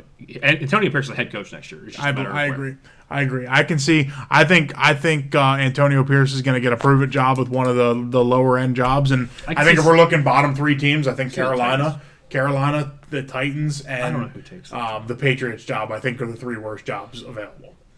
And I know you're saying you don't believe that the Commanders are a good job. Here's my opinion on that. They have a new ownership group that's not afraid to spend money. They're getting a field. They're getting a new GM. They're working. They're going to get the field. They're going to get that stuff figured out. Still got poop pipes. They just got the new owner. You got to give them time. That wasn't going to happen overnight. No, I agree. Dan Snyder's still a bad taste in my mouth. You have the number 2 pick in the draft. You're going to get a franchise quarterback. You're going to have Caleb Williams or Drake May coaching or quarterbacking that team next year. You have some pieces on offense. You have some pieces on defense. I think that team could easily be turned around in 2 years. Yeah, look at the roster. It's not the second worst roster. Yeah. I just, for me, Dan Snyder was such an asshole, and I think it's always a dream. I think an offensive minded guy is going to end up there, and I think it's a dream to be a coach, and you get to pick what quarterback you're getting right from the beginning. And I think that's what makes the Tennessee job so bad is because you're inheriting a quarterback. And I mean, Will Levis, I think, could be very good, but you're inheriting somebody. Yeah. And same thing when Sean Payton went to Denver. Sean Payton never wanted Russell Wilson from the beginning. He wants his own guy because that's who Sean Payton is, and that's what Sean Payton deserves. Now, did Russell Wilson get a shit end of the stick? Probably, but he deserves it. So fuck him. But you're looking at teams like you want to be able to rebuild a team the way you want to build it, and if you already have an existing quarterback there, I think that's what hurts you. The Commanders do not have an existing quarterback, but they have the pick that's going to go get them. I think another hot job, other than the Chargers and the Commanders, is the Falcons. I do too. Because the Falcons have such a offensive firepower, and you have the 8th pick in the draft. Very easily can move up if you want to the 4 spot, the 5 spot, the 3 spot if New England wants to trade down and build their team. Maybe New England says, "Hey, I don't like the 3rd best option in this draft. I think there's a better chance of New England moving up this year than down. Yeah, and well, I can see it too. It all depends. Bill was never going to move up. Bill was never going to move up. Yeah. But I think whoever comes in there is going to want to make this his team and start to turn that roster over from Bill. Yeah. I think he's going to be a little bit more aggressive. Fresh. Yeah, and I think this is my opinion. What I think is going to happen. And funny you bring this up, but I talked about this last week. Best case scenario for the Bears is the Bears trade out of number 1. They keep Justin Fields. They trade out of number 1 and still end up with Marvin Harrison. And I think the Patriots is the way that they do that. Yeah. Because if the Patriots want to trade up with the Commanders are not moving from 2 unless they try to move up to 1. I can see them trying to move to 1. Yeah, but does it happen? Yeah, no, I still think the best scenario. Do the Bears trade down twice? Do the Bears trade down with Washington to 2 and then trade down with New England to 3? And then it's very possible, and I think that the Bears are moving. I think the Bears are moving. I think they do end up sticking with Caleb, with Justin Fields. But if you can move and get Marvin Harrison Jr., that has to be the best plan, right? That has to be the plan going through Ryan Pohl's name. I think the Falcons could be in play for 1 and give up a absolute ton. Because you have the weapons on rookie contracts. Yeah. Go ahead and sign players on defense. I think it does take a player. I think it probably takes a defensive player, maybe Grady Jarrett, somewhere like that, as well as 2 first, 2 or 3 first in a midday. But that's the thing is you have your offensive talent. You can go get the receiver draft is very deep. Yes. You can get some receivers, some more power of receivers down. Yeah, Atlanta's a quarterback away. Yep, the Falcons are a quarterback away. I agree, and a coach away. Yeah, for me, the Chargers roster's there. They're just a coach away. Yeah. That's why I have them at the top. There's two coaches I would love to see as a fit in Atlanta, and one would be Bill Belichick, because I think Bill Belichick would be a good staple in Atlanta. I think Bill Belichick would be a good, kind of rock in Atlanta that kind of holds them down, gets the defense right, go get some defensive players when the defense is out of the ball. The one I think is going to happen is Ben Johnson. I think Ben Johnson gets a job, and the way he had that offense moving in Detroit, if you do that with Atlanta and the talent that they have with Atlanta, the two-headed running back, they got Drake London, a decent offensive line, you're a quarterback away. If you go up and get the number 1 pick, give up 2 first-round picks, give up a Grady Jarrett, go sign some defensive pieces, they're winning a division next year. I 100% think that. Yeah, I don't see Bill going there. I don't see Bill trying to go and play with a rookie quarterback. Yeah. I think Bill, on Bill's bucket list, number 1 is that as established veteran quarterback, and I think that's why Justin Herbert is the guy. I don't know if it's not the Chargers. I don't know if Bill coaches next year. Yeah. In all honesty, Bill's earned the respect to coach the team he wants. Yeah, I think it's the Chargers or bust for Bill. Yeah. Maybe he takes a year off like Sean Payton did. I think if he takes a year off, I think he's gonna retire and just be done. But yeah, I think the Chargers are the perfect fit for him. The Chargers need him. That would be the smartest decision, in my opinion. Yeah, is for him to go there. I have Dan Quinn going to Seattle. I think that's probably the easiest. That feels like it's a safe job, and the ties there. Obviously, I think that's probably the one that you can predict the most. Yeah. Well, I mean, as far as a safe job, I mean that is the roster's decent. Yeah, decent. You're going to be in playoff contention. Yeah. No matter who the coach is. I think just with the roster, I don't think you're a Super Bowl contender, but you're not a bottom 5 team. Yep. I think that's the safest place. And I think his biggest thing in the next couple years is he'll be a good coach there for a couple years, have a defense playing right. I think the biggest thing is who's your future quarterback. It's not Geno. No. I think you got to establish that when you come in. Yeah, I mean Drew Lock has been decent, but I think that's the safest pick. I think the Raiders are going to try to make a splash. Yeah, the Raiders are going to go for somebody. In my opinion, it's the wrong decision. Give Pierce 100%. A job and let him run. 100%. Commanders definitely, based on roster talent, it's a solid job. I don't really know who. Maybe Raheem Morris. Raheem Morris has been that guy that kind of gets his name called every year. I think he gets jobs. I think he gets 8 jobs. If he doesn't get a job opening with 8 jobs open, worst case scenario, I think he takes the Carolina job. I don't think he takes the Carolina job. I mean, I think he deserves better than that. Yeah, I think he does too. I really don't have any idea who takes that job. Yeah. Maybe Bobby Slovic. Yeah, Texans offensive coordinator. Maybe he takes the. I think it's going to have to be a young guy. I didn't see them interview request him yet, but that Carolina job just feels like an Eric Bieniemy job. Eric Bieniemy hasn't gotten a job. It has to be one of those guys that have been looking for a chance and just hasn't gotten that chance. Yeah, Bieniemy's been picky because he chose to stay and not interview for a couple years. Yep. I think Bieniemy's. I don't know if he wants to be a head coach. In all honesty, he's got to be a shitty interview. I think that's the only reason why he doesn't. And I think another person that could be in that Carolina running is Brian Callahan from Cincinnati. Somebody that's been in a running for coaching jobs every year and doesn't get it. I think that's what's going to end up happening in Carolina. Because your top guys like your Jim Harbaugh, your Bill Belichick, your Mike Vrabel, your Ben Johnson, nobody's going to want that Carolina job. So who 8 openings, so let's run through that quick and then we'll move on to the receivers here in the prospect scouting. Who's your top 8 coaches right now? Vrabel, Belichick, Ben Johnson. Yeah. Ben Johnson's my favorite new coach. New potential first-time head coach, Ben Johnson's my favorite. Harbaugh, if you're talking existing, I think those 4 for sure get jobs. Yeah. I think Harbaugh's definitely leaving Michigan because Michigan, you don't know what's happening with the sanctioning and the sign stealing. Yeah. Harbaugh's as good as gone, I believe. Yeah, I think he's gone. He would have signed a contract already if he was staying. I think Harbaugh, if you're talking number 1 on the list, I think Jim Harbaugh's the number 1 coach available, in my opinion, over everybody. I think Mike Vrabel's the number 2 coach available because I think Mike Vrabel's a very, very good coach. Disrespectful. Bill Belichick. The thing I see with Bill Belichick's 75 years old. He's not going to be a long-term guy. Ben Johnson, if he's and that's good, why I think he fits with Ben the Chargers. Johnson's there the next 10 years. Yeah, that's why I think he fits with the Chargers. Yeah, because the Chargers are a win-now team. The Chargers are a win-now team. That's why I think it's the Chargers or both. The Chargers need stability, and they haven't had that with Brandon Staley. I think that's the only job that Bill, besides the Falcons, that Bill really fits in. Like, why would Bill want to take any of the other jobs? I don't see it. I honestly those are the two closest. He's not taking teams. the Titans job. No, he's not taking the Raiders. The job. Chargers and Falcons are the two closest maybe teams. Commanders. Maybe I don't know if he wants to play with a rookie quarterback. See the Panthers absolutely fucking not. Nope. Seahawks maybe.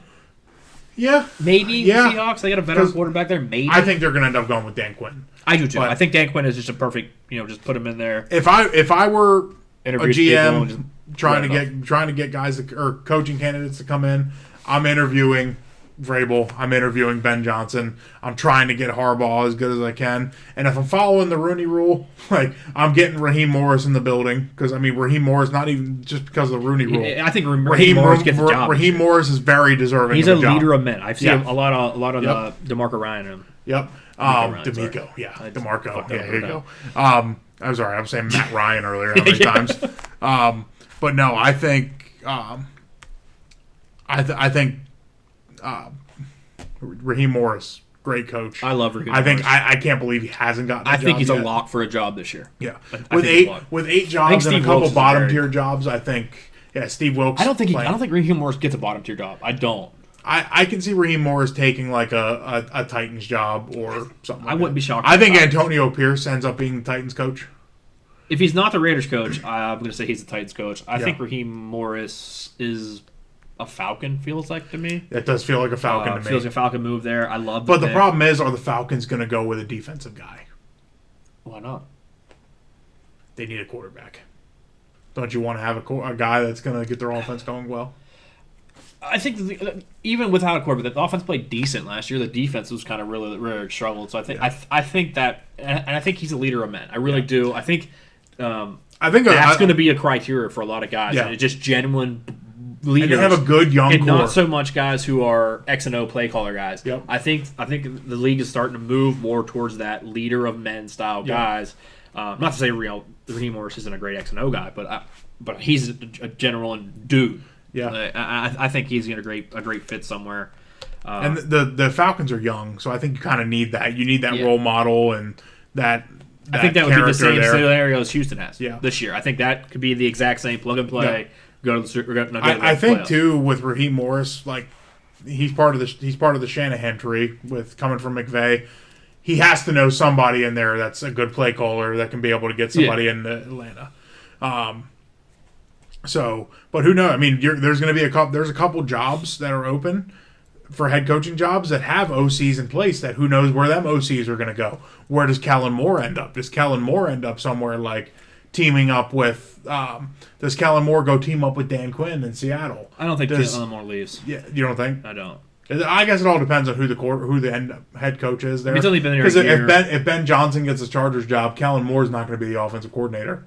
Because Ben Johnson's going to call his own damn offense. Yeah, There's no point in Kellen Moore being there. I honestly, and to me, it just feels right for Belichick to go there. Kellen Moore be Kellen there. Moore's already in place. Yeah. That just I can't unmatch that in my head. Yeah. So like I found it just seems it makes so much sense. It makes so much sense. It makes so much sense. I think Belichick's the best. If we're talking best fits, Belichick's the best fit in Los Angeles. I believe Ben Johnson's the best fit in Atlanta. I do. I know you said Raheem Morris. That's probably a 1A, 1B there. Yeah, I can see either one. If they're going offense, I think it's Ben Johnson. I think they're going defense, it's Raheem Morris. I don't think the Raiders end up sticking. I thought last week Pierce is staying, but the more speculation, I think Mark Davis is going to be Mark Davis again. It feels like he's going to try to go for Harbaugh. I think Harbaugh's the fit there. I think maybe Harbaugh, and if Harbaugh says no or decides to stay in college, then it's he'll stay with Pierce. Yep. But I think Bobby Slowick. Very short leash on that, though. I think Bobby Slowick ends up getting the job in Carolina. Yeah, I can see that. I could see it. He'll be a fall guy. He'll be there 2 years and he'll be gone. Yeah. Even though I think if he has success, he'll still be gone. Maybe Josh McDaniels get back in the league. Yeah. Josh McDaniels is going to be the new offensive coordinator of the New England Patriots. With Gerard Mayo as the head coach. Yes. We'll talk about New England. I love Gerard Mayo. I really do. I really want him to be at the DC next year. I really want him to stay on in that role. And I would prefer an offensive guy. Obviously, Ben Johnson will be my ideal pick there. But somebody I would like to possibly would be Todd Monken from I do like Todd Monken, or how you say his last name from the Ravens. I would like that. I would like an offensive guy as a head coach. We have been so boring on offense for so long, and that to me would fit. If you take Jaden Daniels, who I have clumped as Lamar Jackson, I feel like that's a good Todd fit. Monken, who just made Lamar Jackson an MVP again. Yeah. So that'd be my ideal fit. Somebody like that. But I do think it probably ends up being Vrabel. Yeah. I'm okay if it's Vrabel with Gerard Mayo as a DC, and then I think Vrabel is a great coach. I do too. I think Vrabel's a good coach. I don't know if he's a great coach, but I think he's a good, solid coach. And he never had a lot of talent in Tennessee, and always. He had Derrick Henry and Ryan Tannehill. That's really it. Derrick Henry. He never had great receivers. He had AJ Brown there for a little bit, but that's before Brown was like a monster. Yeah, before Brown came to his own, but they won games. They won a lot of games. Yeah, they won a lot of games. Vrabel is another leader of men. In the first 4 years, he wins awesome in the trenches. They're good on defense. Yep. Yeah, they play sound football. Under Vrabel for sure. I wouldn't be surprised if. I think Steve Wilkes gets a job this year. Maybe, Commanders maybe for Steve Wilkes, something like that. Steve Wilkes should have got Carolina's job last year. I think he's happy he didn't. Yeah, I would agree. Because I think he's doing pretty fucking well where he's at. Dan Quinn to the Seahawks just seems to make sense for me. I think Mike McDonald got a solid chance of getting a job too this year. Another coach I think is a under the radar guy is Ejiro Evero. He was Denver's defensive coordinator last year. Jumped ship, went to Carolina, and he's the defensive coordinator in Carolina right now. And Carolina's defense's numbers aren't bad considering what they had and the team that they had. They had you look at their I don't know exactly where their defense was ranked, but their numbers were top half of the league. And without having any talent, Ejiro Evero's a good defensive scheme guy. He knows how to get the defense playing right. I think he's a dark horse candidate. He got interviews the last 2 years. The only job he gets is Carolina. And I think he's a dark horse for the Carolina job. I'd be surprised because I think they'll probably, if he is the guy in Carolina, I think unfortunately for him, he'll be used as a scapegoat kind of guy. I think anybody's going to be the scapegoat there. Yeah. The guy who gets hired in Carolina is not going to be their coach of the future. No, they're so far away, and Tepper is so impatient that that's just a shitty game. And this is kind of talking about coaches, but maybe a coach that didn't lose their job that we're kind of shocked maybe didn't. What do you think about Matt Eberflus returning for Chicago? I think it means Justin Fields comes back. Yeah, I think you have guys like Mike Vrabel, Ben Johnson, Harbaugh. You have all these guys that are head coaches, and you're rolling with Matt Eberflus. I think he saved his job the last couple weeks of the year. I think that he saved his job, and I think if you don't move on from him, that means you're staying with Justin Fields. Yeah, I think that means you're firmly in that. Let's keep going. Let's keep adding talent and see what we can do. Yeah, I think if you're going to move off of him, you're going to bring in a new head coach with a number 1 overall pick, and then you're taking Caleb Williams. Yeah. But I think they're moving that pick and staying with Justin Fields is where I feel at this moment. Obviously, that could change for sure, but I don't think you bring in Eberflus on a short leash with a rookie quarterback and then fire him next year. Doesn't seem to make sense for me, but it could happen. Yep. Obviously, Getsy's out there, so they'll be looking for a new OC as well. Yeah, I think they're going to need to bring in somebody that can get that offense going right. Somebody like a Todd Monken. Maybe they bring somebody from college and run like a more of a college style offense there. Justin Fields could benefit in it. Yeah, he obviously thrived in college, and I could see that. Maybe they bring an Ohio State offensive coordinator up.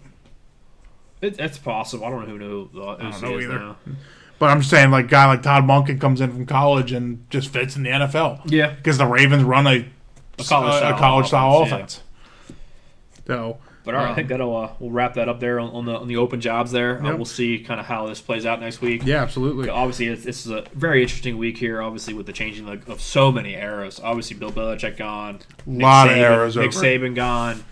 And obviously Vrabel wasn't as long, but he was a solid coach there. And Pete Carroll, leaving there as well. Yeah. So it's some historic changes this week in the whole football realm, both NFL and college. Yeah. Crazy there. But speaking of college, let's get into a little prospect scouting here to wrap this up here today. Yeah, a little bit of wide receivers here today, and I think we can do more. We'll do more of a deep dive into these wide receivers next week and kind of see where we're gonna go. I think the receivers is a fun one to talk about. Yeah, I think we can spend a couple hours. Yeah, we'll definitely hit them again after the combine. Obviously, this is early scouting for us here, but let's start with number 10 here. You want to go first? You want me to just go first? How you want to go? I'll let you go first. See, I was a bad kid this week and only did top 5 scouting for my receivers. I've been kind of doing some more deep dives on the offensive line and stuff like that, and defensive line. So I'll let you start it off with kind of like your bottom 5 in the top 10. For me, I did 16 initially, so my first 16 here before the combine. Obviously, my 10 initially, and this would kind of be a hot take here, initially was Emeka Egbuka, but obviously with the news of him going back today, I'm going to drop him out of my top 10 for this year's drafts. And I'll put Dontez Walker in there. Obviously, had the eligibility issues, has the physical build. He's 6'3", 200 pounds. Didn't play a ton this year. Only caught 41 balls, 699 yards, 7 touchdowns there. I like him. I don't know if he's a day 2 guy, possibly there. Yeah. He's got just decent builds. Obviously, he had the eligibility issues, got hurt, and one of the games got knocked out. Did have the benefit of playing with Drake May and an offense that didn't have a whole lot of options there. Yeah. But I do like him. I think he's a solid day 2 pick, and I think you're happy if you get a guy like Dontez Walker. Absolutely. Yeah, I think I'm lower on him than a lot of people are. Some people are having him a lot higher than I do. I was just looking here, and PFF actually has him as the 35th ranked player in the draft. So totally. Which it sounds about right. I mean, I think he'll be a day 2 pick. He'll be a good day 2 pick. I think he'll be a very, very good day 2 pick. Yeah, I think he's a pro in the NFL. I don't think he's a superstar in the NFL by any means. I think he is. It's a quality like number 2 is kind of where I have him projected. Number 2, maybe number 3 guy in the league and have a nice career. But I don't think he's CeeDee Lamb or Tyreek Hill or Justin Jefferson type guy. Yeah.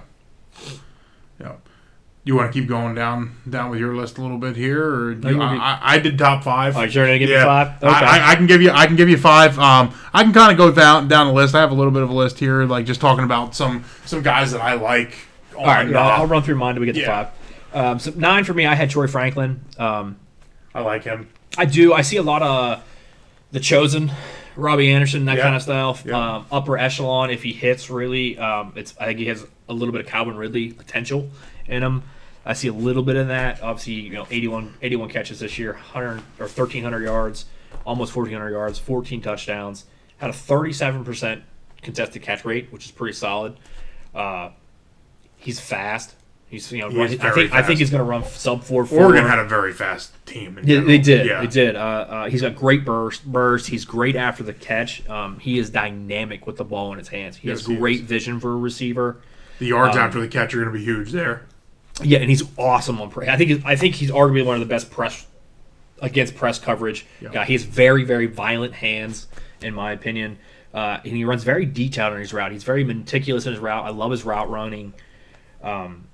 He's definitely better against man coverage at this point now. He struggles to kind of sit down in zones and learn that. It's a little bit tougher thing. He has some size too. I mean, 6'3", listed here 6'3", 187. I mean, he's light, but he's tall. He can go up and get it a little bit. Yeah, he's tall. He's lanky. He's got a decent arm span on him. He's gonna be a great slot receiver. I do. I think he's going to be a good slot receiver there. His concentration drops a little bit. Did drop 9 balls this year, which I don't love. Not the strongest guy, but he is good against press.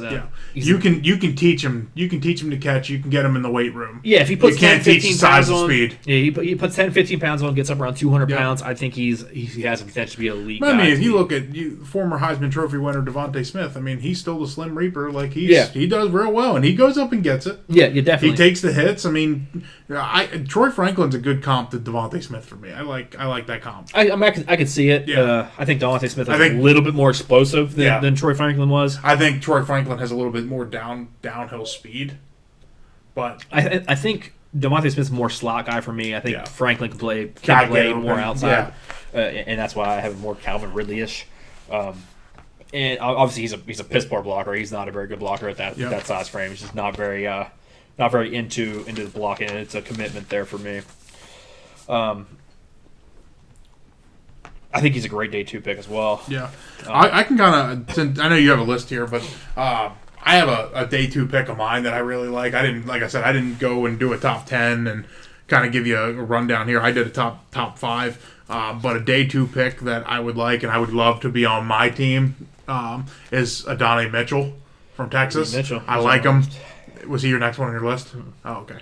But I mean, but the he size, will make an appearance. Like the Longhorns had a very good year on offense. I mean, he's one of their better receivers. I know they have 2 guys there, but Mitchell played great.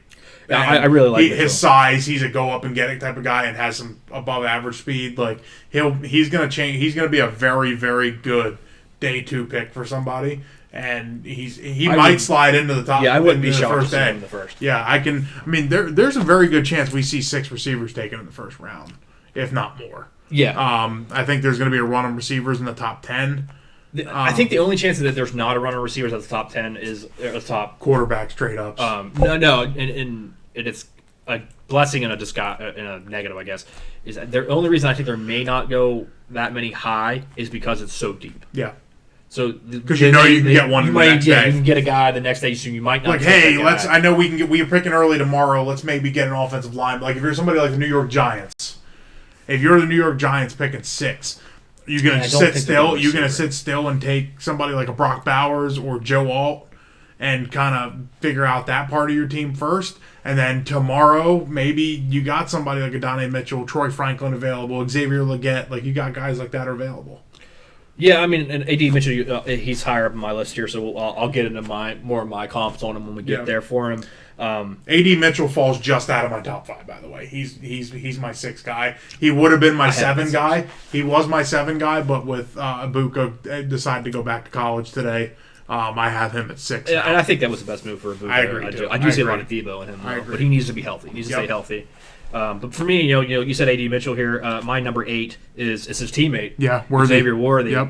When I was going back through here watching some of his return ability, and my first initial thought, I was like, this guy's Devin Hester. He looks like Devin Hester. Yeah. He is so explosive as far as on the return game. And I think that's an added layer that you can get. He returns punts, returns kicks. I think he's going to be. He's going to have a long career just that. I think he's an early day 2 pick just for doing that. I would not be. This is another guy I could see potentially slide into the first round as well, but I think he's an absolute steal in the second round. My modern day comp for him, I see a lot of Zay Flowers who came out last year, and him. The guy's going to run probably sub 4.3. If he's not running a sub 4.3, he's running low 4.3s at the combine. Yeah. He runs great. He's an absolute dynamic playmaker. Yep. He's extremely explosive. He's got great balance, too, for being... he's 6'1", 172, so he's on a smaller side, but I think he's a perfect slot receiver in the league. And he tracks the deep ball so well. Yeah. He's a great deep ball tracker.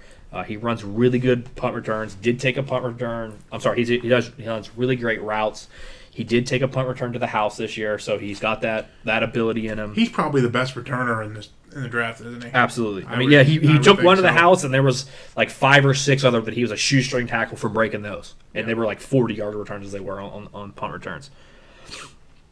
He has a very similar issue to Troy Franklin for me. It doesn't read zone coverage well. He's definitely a man beater. Yeah, he's got to learn how to sit down in there. Obviously not. That's going to come with time. I mean, them guys with speed, like you got to think in college. I mean, they're running what they know how to do. Yeah, and they're used to being the best athlete in the field. And I think the biggest thing with them going forward is going to be their fit. Like, where are they going to fit the best? Hopefully, they land somewhere where they're going to fit good.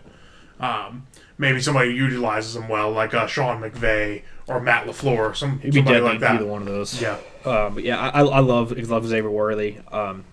Almost he had 1,000-yard receiving this year, 5 touchdowns, 25% on the contested catches for a guy of his size is pretty solid. PFF had him at a 70.7 overall grade. I love Xavier Worthy. I really do. And then for me, for 7, do you have anybody you want to go? I mean, I really like my top 6. I think combo honorable mention guys. I think this guy here for me, I mean, kind of has Belichick written all over him, but I mean, Belichick's not going to be coaching for the Patriots anymore, so who knows what his deal is. But I really like Lab McConkey out of Georgia. Not a big guy. Not a big guy. I see a lot of like Julian Edelman style play in him, or like a guy that's gonna run the middle of the field, gonna catch a lot of balls. He's kind like of thin. Danny Amendola kind of style. He's kind of thin. My issue with him this year wasn't so much the talent; it was the production wasn't there. I had him at like 11, 12 on mine. I did consider him here. Like I said, I'm not going with rankings here. I'm just going off just guys I like. I'm with you here. I do like him. He had a 40% contested catch rating there. He only had 29 catches for 461 yards before the playoffs here. Yep. Only 2 touchdowns. He did get in the end zone in the bowl game. Yeah. So he did play decent there. I think everybody got in the end zone in the bowl game. That's true. That game was a rout. I do like Ladd. I don't know if he sneaks into day 2. I think he's probably more a day 3 guy. Yeah, I like him. I think he'll be a good fit for somebody if they can get him in the right spot. I think he's an early third round guy for me. But I do like him on there. But for me, number 7 here, I have Brian Thomas Jr. I see a lot of CeeDee Lamb in him. I have big him as my number 5. That's big shoes for me. Yeah. He's got very long arms. He's 6'4", 205. He's got the prototypical pro build. I love the CeeDee Lamb comparison. I see a lot of CeeDee Lamb in there, and LSU is just pumping out superstars. I mean, I have two LSU receivers in my top 5. Which, I have I know you do. I have one in my top 5 in this. I mean, I know. For me, there wasn't a whole lot of difference between from 3 to 8. There's not a big jump. There's almost 0 drop off. I think the top 2 guys are the top 2 guys. The third one I can make an argument to be in the top 2 as well. So I guess 4 to 8, 9 for me is really tight. But Brian Thomas, he tacks the ball. He's got tacks the ball. And he's got strong hands for a college receiver. He has very good body control. He knows how to control his body around the sidelines. So important for being that big. It is, especially in the NFL with how to get 2 feet down. There's a lot of college guys who struggle with that. He tracks the ball well, and he manipulates DBs at an elite level. Yeah. Like just subtle little moves at the top of your routes and your in your outs and cuts, and the way you move your head, your hips, and your hands. Which CD does very well. Yes, I see a lot of CeeDee Lamb in him, and CeeDee Lamb's a very good route runner. He is, and I think Brian Thomas exceeds more in zone coverage than man. Yeah, because of that. And there's a lot of zone in the NFL. There's a lot of zone in the NFL. I mean, you look at the better teams in the league. Guys like Jalen Ramsey, Surtain, Sauce Gardner, they're all playing zone. Yeah. A lot of these guys don't match up anymore. There's not a whole lot of man-to-man defenses a lot anymore, especially with all the movement and the motions and all that kind of stuff. And for me, things he's got to work on, obviously getting a little better beating man coverage. Every now and then he's got a habit to catch with his body. Yeah. So he's got to clean that up. He's got really strong hands, just use them more often. And he's not the best that gets pressed for somebody of his size, so I do want to see him get a little better at the press coverage there.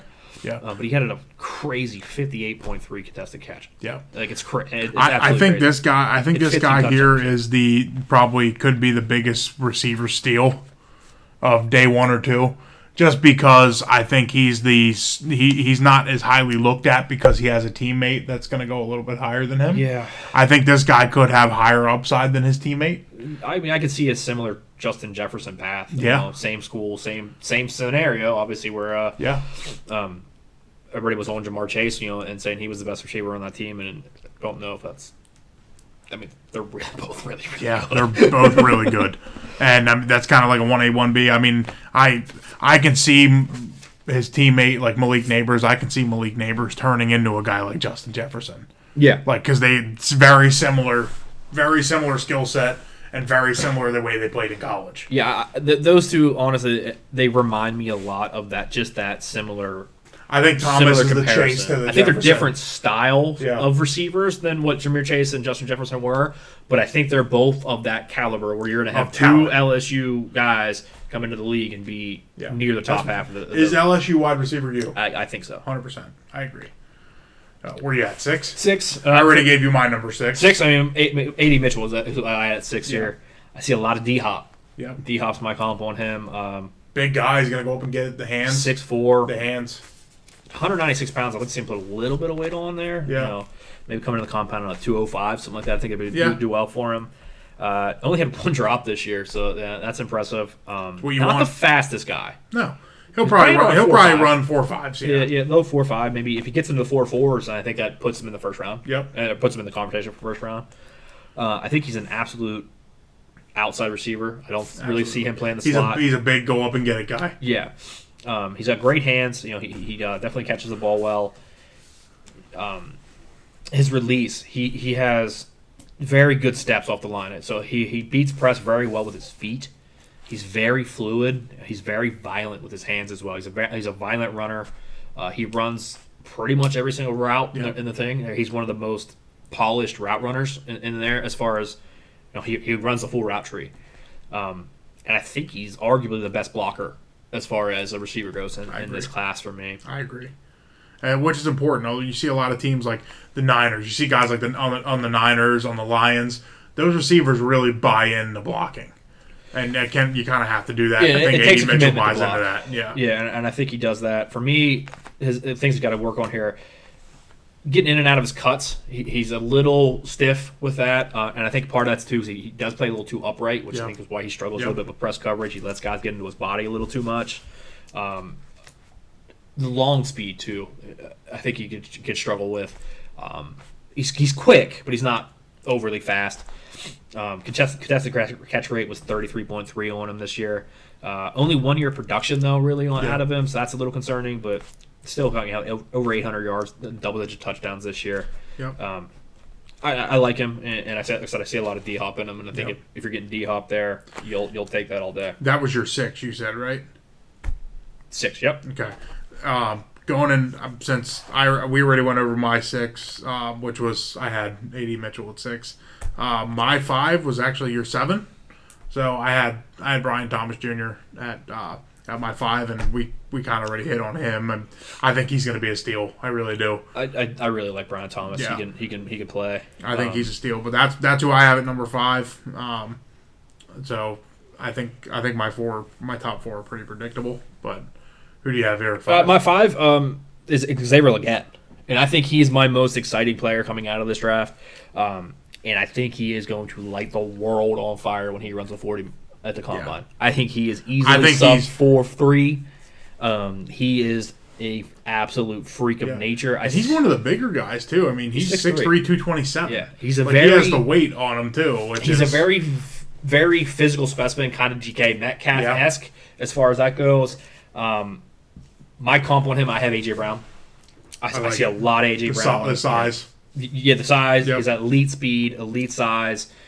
He's a massive catch radius. Does he run sub 4.3? I honestly think he does. You think? Yeah. If he doesn't run sub 4.3, it's like 4.31. Yeah. Yeah. He is a absolute mass of a human. He's a very violent runner, kind of Isaiah Pacheco. Looks like he's pissed off at the ground. Yeah. Just hates the dirt. Yeah, and this is kind of a positive and a negative for him. He's very, very good at contested balls, but he almost plays to that. Like, he almost lets guys kind of stay with him to make the contested catch, which I think if he can get coached up to learn that separation, I think he'll be even an elite receiver at the NFL level. He's absolutely dynamite against man coverage. Yeah. Did have some drops early in his career, but definitely cleaned it up as he got older. So it shows that development. He does catch not with his hands every now and then. He's got to get a little better on zone coverage, reading zone coverage. But he had 1,200, almost 1,300 yards receiving this year and 7 touchdowns for South Carolina, who's not the best in the SEC. Yeah. So he's used to playing against elite competition in the SEC and eating it up. So. Yep. I love Xavier Legette, and I think I like him. I'm excited. I'm excited to watch him in the combine. Yeah, I am too. I think he's going to put a show on. And I think Fit's going to be. I'd like to see where his fit is and where he ends up going. I think he gets the right fit. He can be a freaking nightmare for defenses going forward. Yeah, I would absolutely love to have him on my team every day of the week. Yep. Going into the top 5, my number 4 is Keon Coleman. He's mine as well. Yeah. I love the size. I think he's a plug-and-play kind of guy, can kind of fit in any scheme. He's your outside guy, of course. I think speed, similar to what we were talking about, A.D. Mitchell. I think he's probably somewhere around like a 4.5. Yeah, I don't think it's the long speed. No. And that's going to be he's quick. I mean, he can at least get there. It's going to be serviceable. Yeah. But yeah, I would expect him at 4.5. Yeah, I can see. I see a lot of but he can go up and get the ball. He can definitely go up and get. He has strong hands. Can go up and get the ball. He reminds me a lot of like a faster Cortland Sutton, like a guy that can just like a good player can go up and get it. Now, Cortland Sutton I think is a low end to his kind of. I think he has a higher ceiling than that. Cortland Sutton can get any ball thrown his way. Yeah, but the problem is he doesn't create the separation. I think Keon Copeland can create a little bit more separation. But I for some reason I see a lot of that Cortland Sutton in him. But a little bit slimmer too. Cortland Sutton's a little bit bigger guy. I mean, Coleman's 6'4". Yeah, 6'4", well, I'm 215. talking about weight, He's but stockiness. He's not. I think Sutton's a little bit bigger, but for some reason that's a comp I see. That's a comp I think where Coleman goes. But like I said, a little bit faster, a little bit can create a little bit more. Can get open. I mean, I don't think Sutton, ever since his knee injury, isn't getting as open as he was. When he was first in the league, coming out of SMU, that's how he was. Yeah. And I think coming out of the league, or coming out of college in the league, I think they're very similar players. That's my comp there. Start off, my comp on him is a raw T. Higgins. I see a lot of physical talent tools like T. Higgins. I do think he's a little on the raw side. He definitely needs to work on his route running.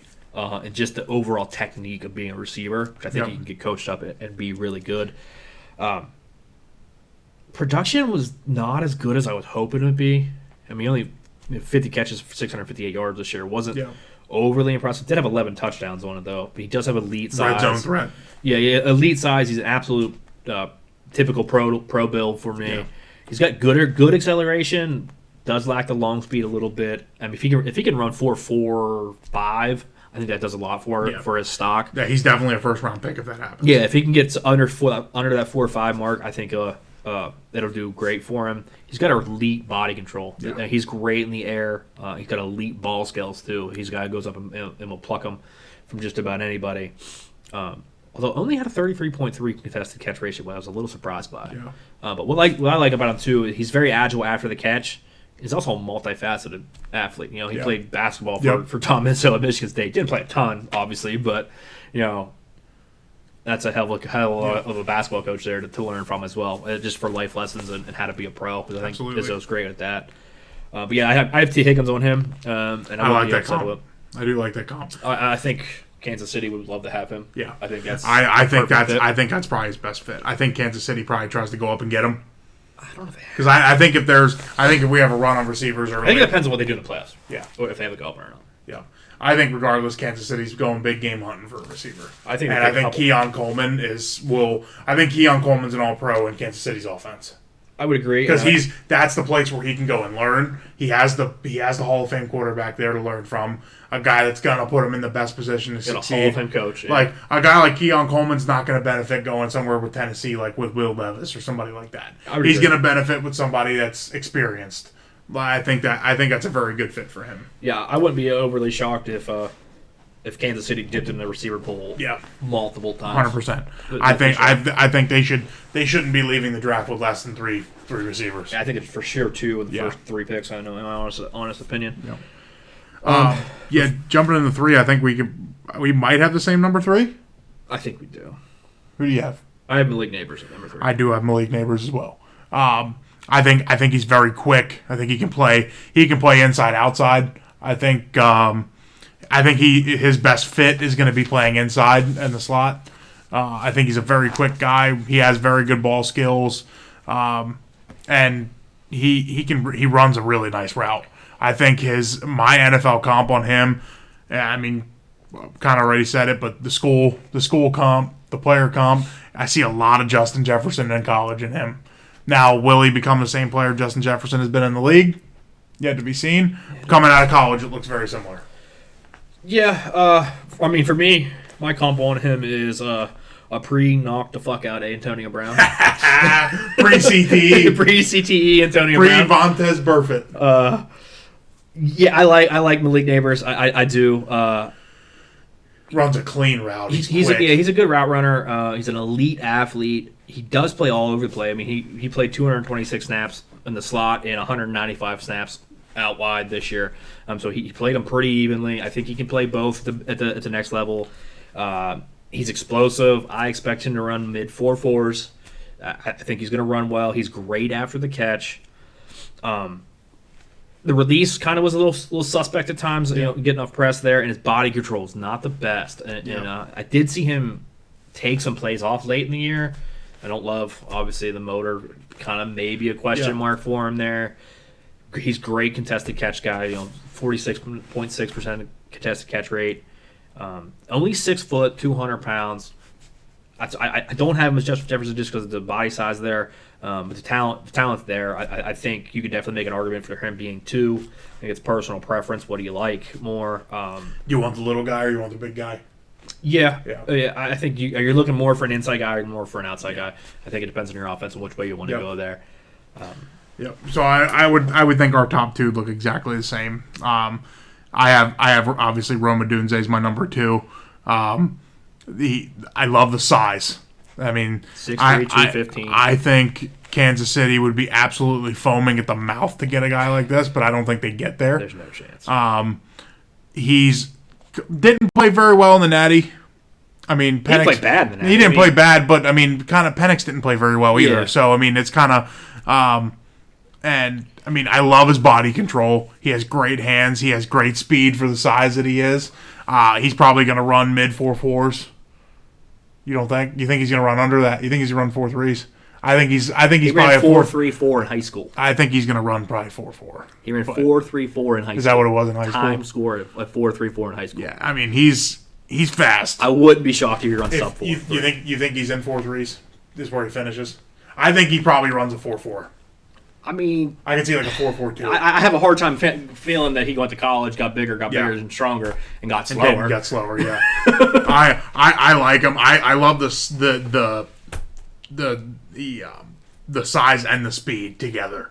Like I don't think anybody else besides Marvin Harrison Jr. has that in this draft. I think he's going to be an absolute. I think he's faster than Marvin monster for some people. Or for some of these teams, like I don't know where he goes. This is the hardest one where I've been trying to find a fit, just because I think he fits. He's a top 10 pick. He fits everywhere. Anybody in the top 10 would be happy to have this guy. Absolutely, and he would be a plug-in, probably best receiver on the team out of any top team. And in my opinion, I don't think there's very many teams out there that he wouldn't be the number 1 guy from day one. He has number 1 written all over him. Yes, he's out of our top 5 guys here. I think there's 3 guys that have number 1 written all over them, and I think the number 1, I think Rome Odunze, and I think Keon Coleman just have number 1 written on them. I think Malik Neighbors, if depending on where he goes, he could be kind of like a 1A, 1B with somebody else. I think Malik Neighbors projects into slot and as a dynamic slot receiver. But if you're looking for a top guy like your CD Lamb, your AJ Brown, your DK Metcalf, like that guy who's big and fast and can go up and get it, Rome Odunze is the epitome of that. Rome Odunze had a crazy 71% contested catch rate. Yeah. That's fucking insane. You throw the fucking ball up to him, he's going to get it. Yeah, it's absolutely insane. So obviously my first thing on here is elite size and speed. So he ran 4.34 in high school. He attacks the ball. He's got good body control. Not great body control, but good. He runs a very advanced route tree. Reads zone coverage very, very well. Yeah. So he understands both man and zone. He can beat both. He's got a massive catch radius. He's 6'3", 215. Not the strongest hands, but I think he obviously can grow into that, which obviously hurts his release off of press. Not the best blocker, but he will block. Yeah. He's serviceable as a blocker. For me, obviously, he had 1,500 yards receiving, 13 touchdowns. I have 3 comps on him because I couldn't decide who I wanted to go with. I have one in mind that I would like. Kind of just reminds me. I like Devontae Adams. I like the comp with Devontae Adams. Just because Devontae Adams he's quick. He's fast for how big. Like he's a big dude, but like Devontae Adams runs a clean route, but gets enough separation. And if you have a quarterback that can just put it where you want it, like he's gonna get it every time. And if you don't put it where he wants it, he's gonna go get it. The back shoulder throws. the body control that Devontae Adams has. Devontae Adams probably has one of the best body controls of a receiver in the NFL. So I think Rome Odunze, he follows that. The hands, the speed, the size. I think Devontae Adams is probably a really close comparison. CeeDee Lamb also, I think, is a very good comparison for him, too, because CeeDee Lamb this year. I think CeeDee Lamb's come to his own this year. Yeah, he's definitely grown. He's one of the most talented receivers in the league now. But I really like the Devontae Adams comp. I do, too, and I'll start. My floor on him is Mike Evans. I think if he's... That is a hell of a floor. Yeah, I don't think there's any chance he's worse than Mike Evans as a floor. What's the record, Mike Evans? Didn't Mike Evans set a record this year with consecutive... how many consecutive 1,000-yard seasons or something? Or... I'm not 100% sure. Yeah, he set some... I don't think it was a record, but he did something that... I think it was like 8 consecutive 1,000-yard seasons or something like that. Or since he came into the league. It's possible. I mean, he's been just a consistent guy throughout his career. Consistent. So my floor on him is Mike Evans. Realistically, I think he's Jamar Chase, Devontae Adams. Those are the 3 comps that I had on him. I see a lot. I see a lot of Jamar Chase body size-wise. Yeah. Body size, he's like almost identical to Jamar Chase. Yeah, he's Jamar Chase. 6'3", 215. Yeah. Like I said, he's a faster Jamar Chase. He is an absolute freak, and I think he's an absolute dog in the league. Yeah. And I think it's a top 10 pick, and you're ecstatic if you get him. I think there's a chance Neighbors goes ahead of him in the draft. Justin Jefferson didn't go one in that draft either. So Justin Jefferson went after. Justin Jefferson was the 5th, right? Yes. Fourth receiver. 5th. 4th, right? It was because he was in 2020. That was when Jefferson was in 2020. Jalen Reagor went ahead of him. So what was that? Ruggs, Judy, CeeDee Lamb, Reagor, and Jefferson. Yep, gotta love that. Yeah, I think only one is really in comparison to him is just CeeDee Lamb. I mean, Judy hasn't done shit. Yeah, Ruggs is hard to say. Ruggs could have been. Ruggs was a physical freak. I don't think he was the best receiver. Judy needs a better fit. I think Judy goes someplace next year and potentially breaks out, but we'll see what happens. I think it's a fit. I think I could see Jerry Judy going to Kansas City next year. That would be a great fit for him. Great fit. You bring in Jerry Judy and I think that's where he goes. And then draft a receiver. And he's going to want to play Denver twice a year. That's where I think that's where Jerry Judy ends up. You'd be set there. Then there's no shocker. Shocker of the day. We all thought Marvin Harrison Jr. was going to fall out of our top 5. I got Roman Wilson as my number 1 receiver. Yeah, Roman Wilson. I do love Roman Wilson, no doubt there. But it's Marvin Harrison. He is him. He's got elite size. He's 6'4", 205. Has the bloodlines. A 43.3 contested catch rating this year. Over 1,200 yards. 14 touchdowns. Played with a shitty quarterback, in my opinion. Yeah. That's his boy, though. It is his boy. Yeah. He's played with him in high school and shit. Yeah. But I don't think. Do you want to take a wild guess who my comparison is to him? I mean, I know who mine is. Who's yours? His father. I can see his father. He is literally a spitting image of his father. His dad, he's a little bit bigger, but the hands, the separation, the body control. He has the best body. I mean, Marvin Harrison Jr. is the best player in this draft, in my opinion. As far as 1,000%, yeah, he's just the number taking one quarterback out of it. Just pure talent. Pure talent. Yeah. He's the number 1 player in the draft. I mean, his body control is absolutely insane. I've seen him make some crazy catches because Kyle McCord can't hit him right in the chest.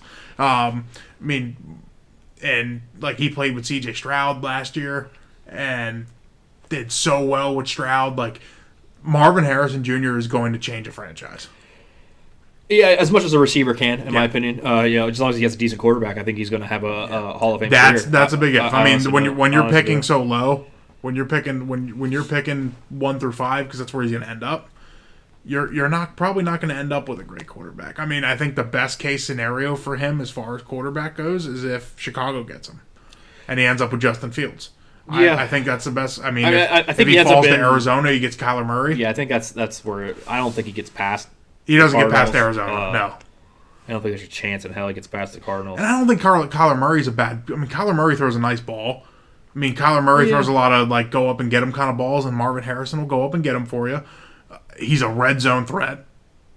He is. He's going to change. He's going to change Arizona's offense if he goes there. Yeah, I would agree. And what I have on him here is obviously elite size. He's a true outside guy. He's not going to play in a slot. No. He is your receiver. Number one outside guy. He's your guy. Elite body control. He's got great hands. His footwork is the best footwork I've ever seen out of a college receiver. He's absolutely explosive, and obviously, his dad was a phenomenal route runner, and he's probably as good. Yeah. At this point. I think this is bold, but Marvin Harrison Jr., I think, might be a top 5 receiver in his first 2 years. He could break Puka's record. Yeah. I think Marvin Harrison goes in, and he's a top receiver in the league. I agree. From day one. And he's elite speed, too. I expect him to run in the 4.3s. Yeah. If he doesn't run 4.3, he's going to run 4.31 or 4.41. He is very good. Yeah, he's absolutely great. He had 67% contested catch radius there. Not the best against press. The press did eat him up a little. He's not the strongest receiver. He's got the pro build, but he does got to put a little bit of muscle on. Yeah, and he'll get there. Yeah, I have no problems with that. That's why I think in 2-3 years we're going to be looking back. He's going to be one of the best receivers in the league. Yeah, my floor on Marvin Harrison's AJ Green. And AJ Green is Hall of Famer. Yeah, great receiver. Yeah, I he didn't have the longevity. Like later in his career, he started to get a little but. That's every receiver. The size and speed when he was in his prime was unmatched. Yeah, him and TJ were great. Yeah. I don't really know what I have as a comp for him as the elite level because I don't think there's a receiver that we've ever seen of his caliber. No.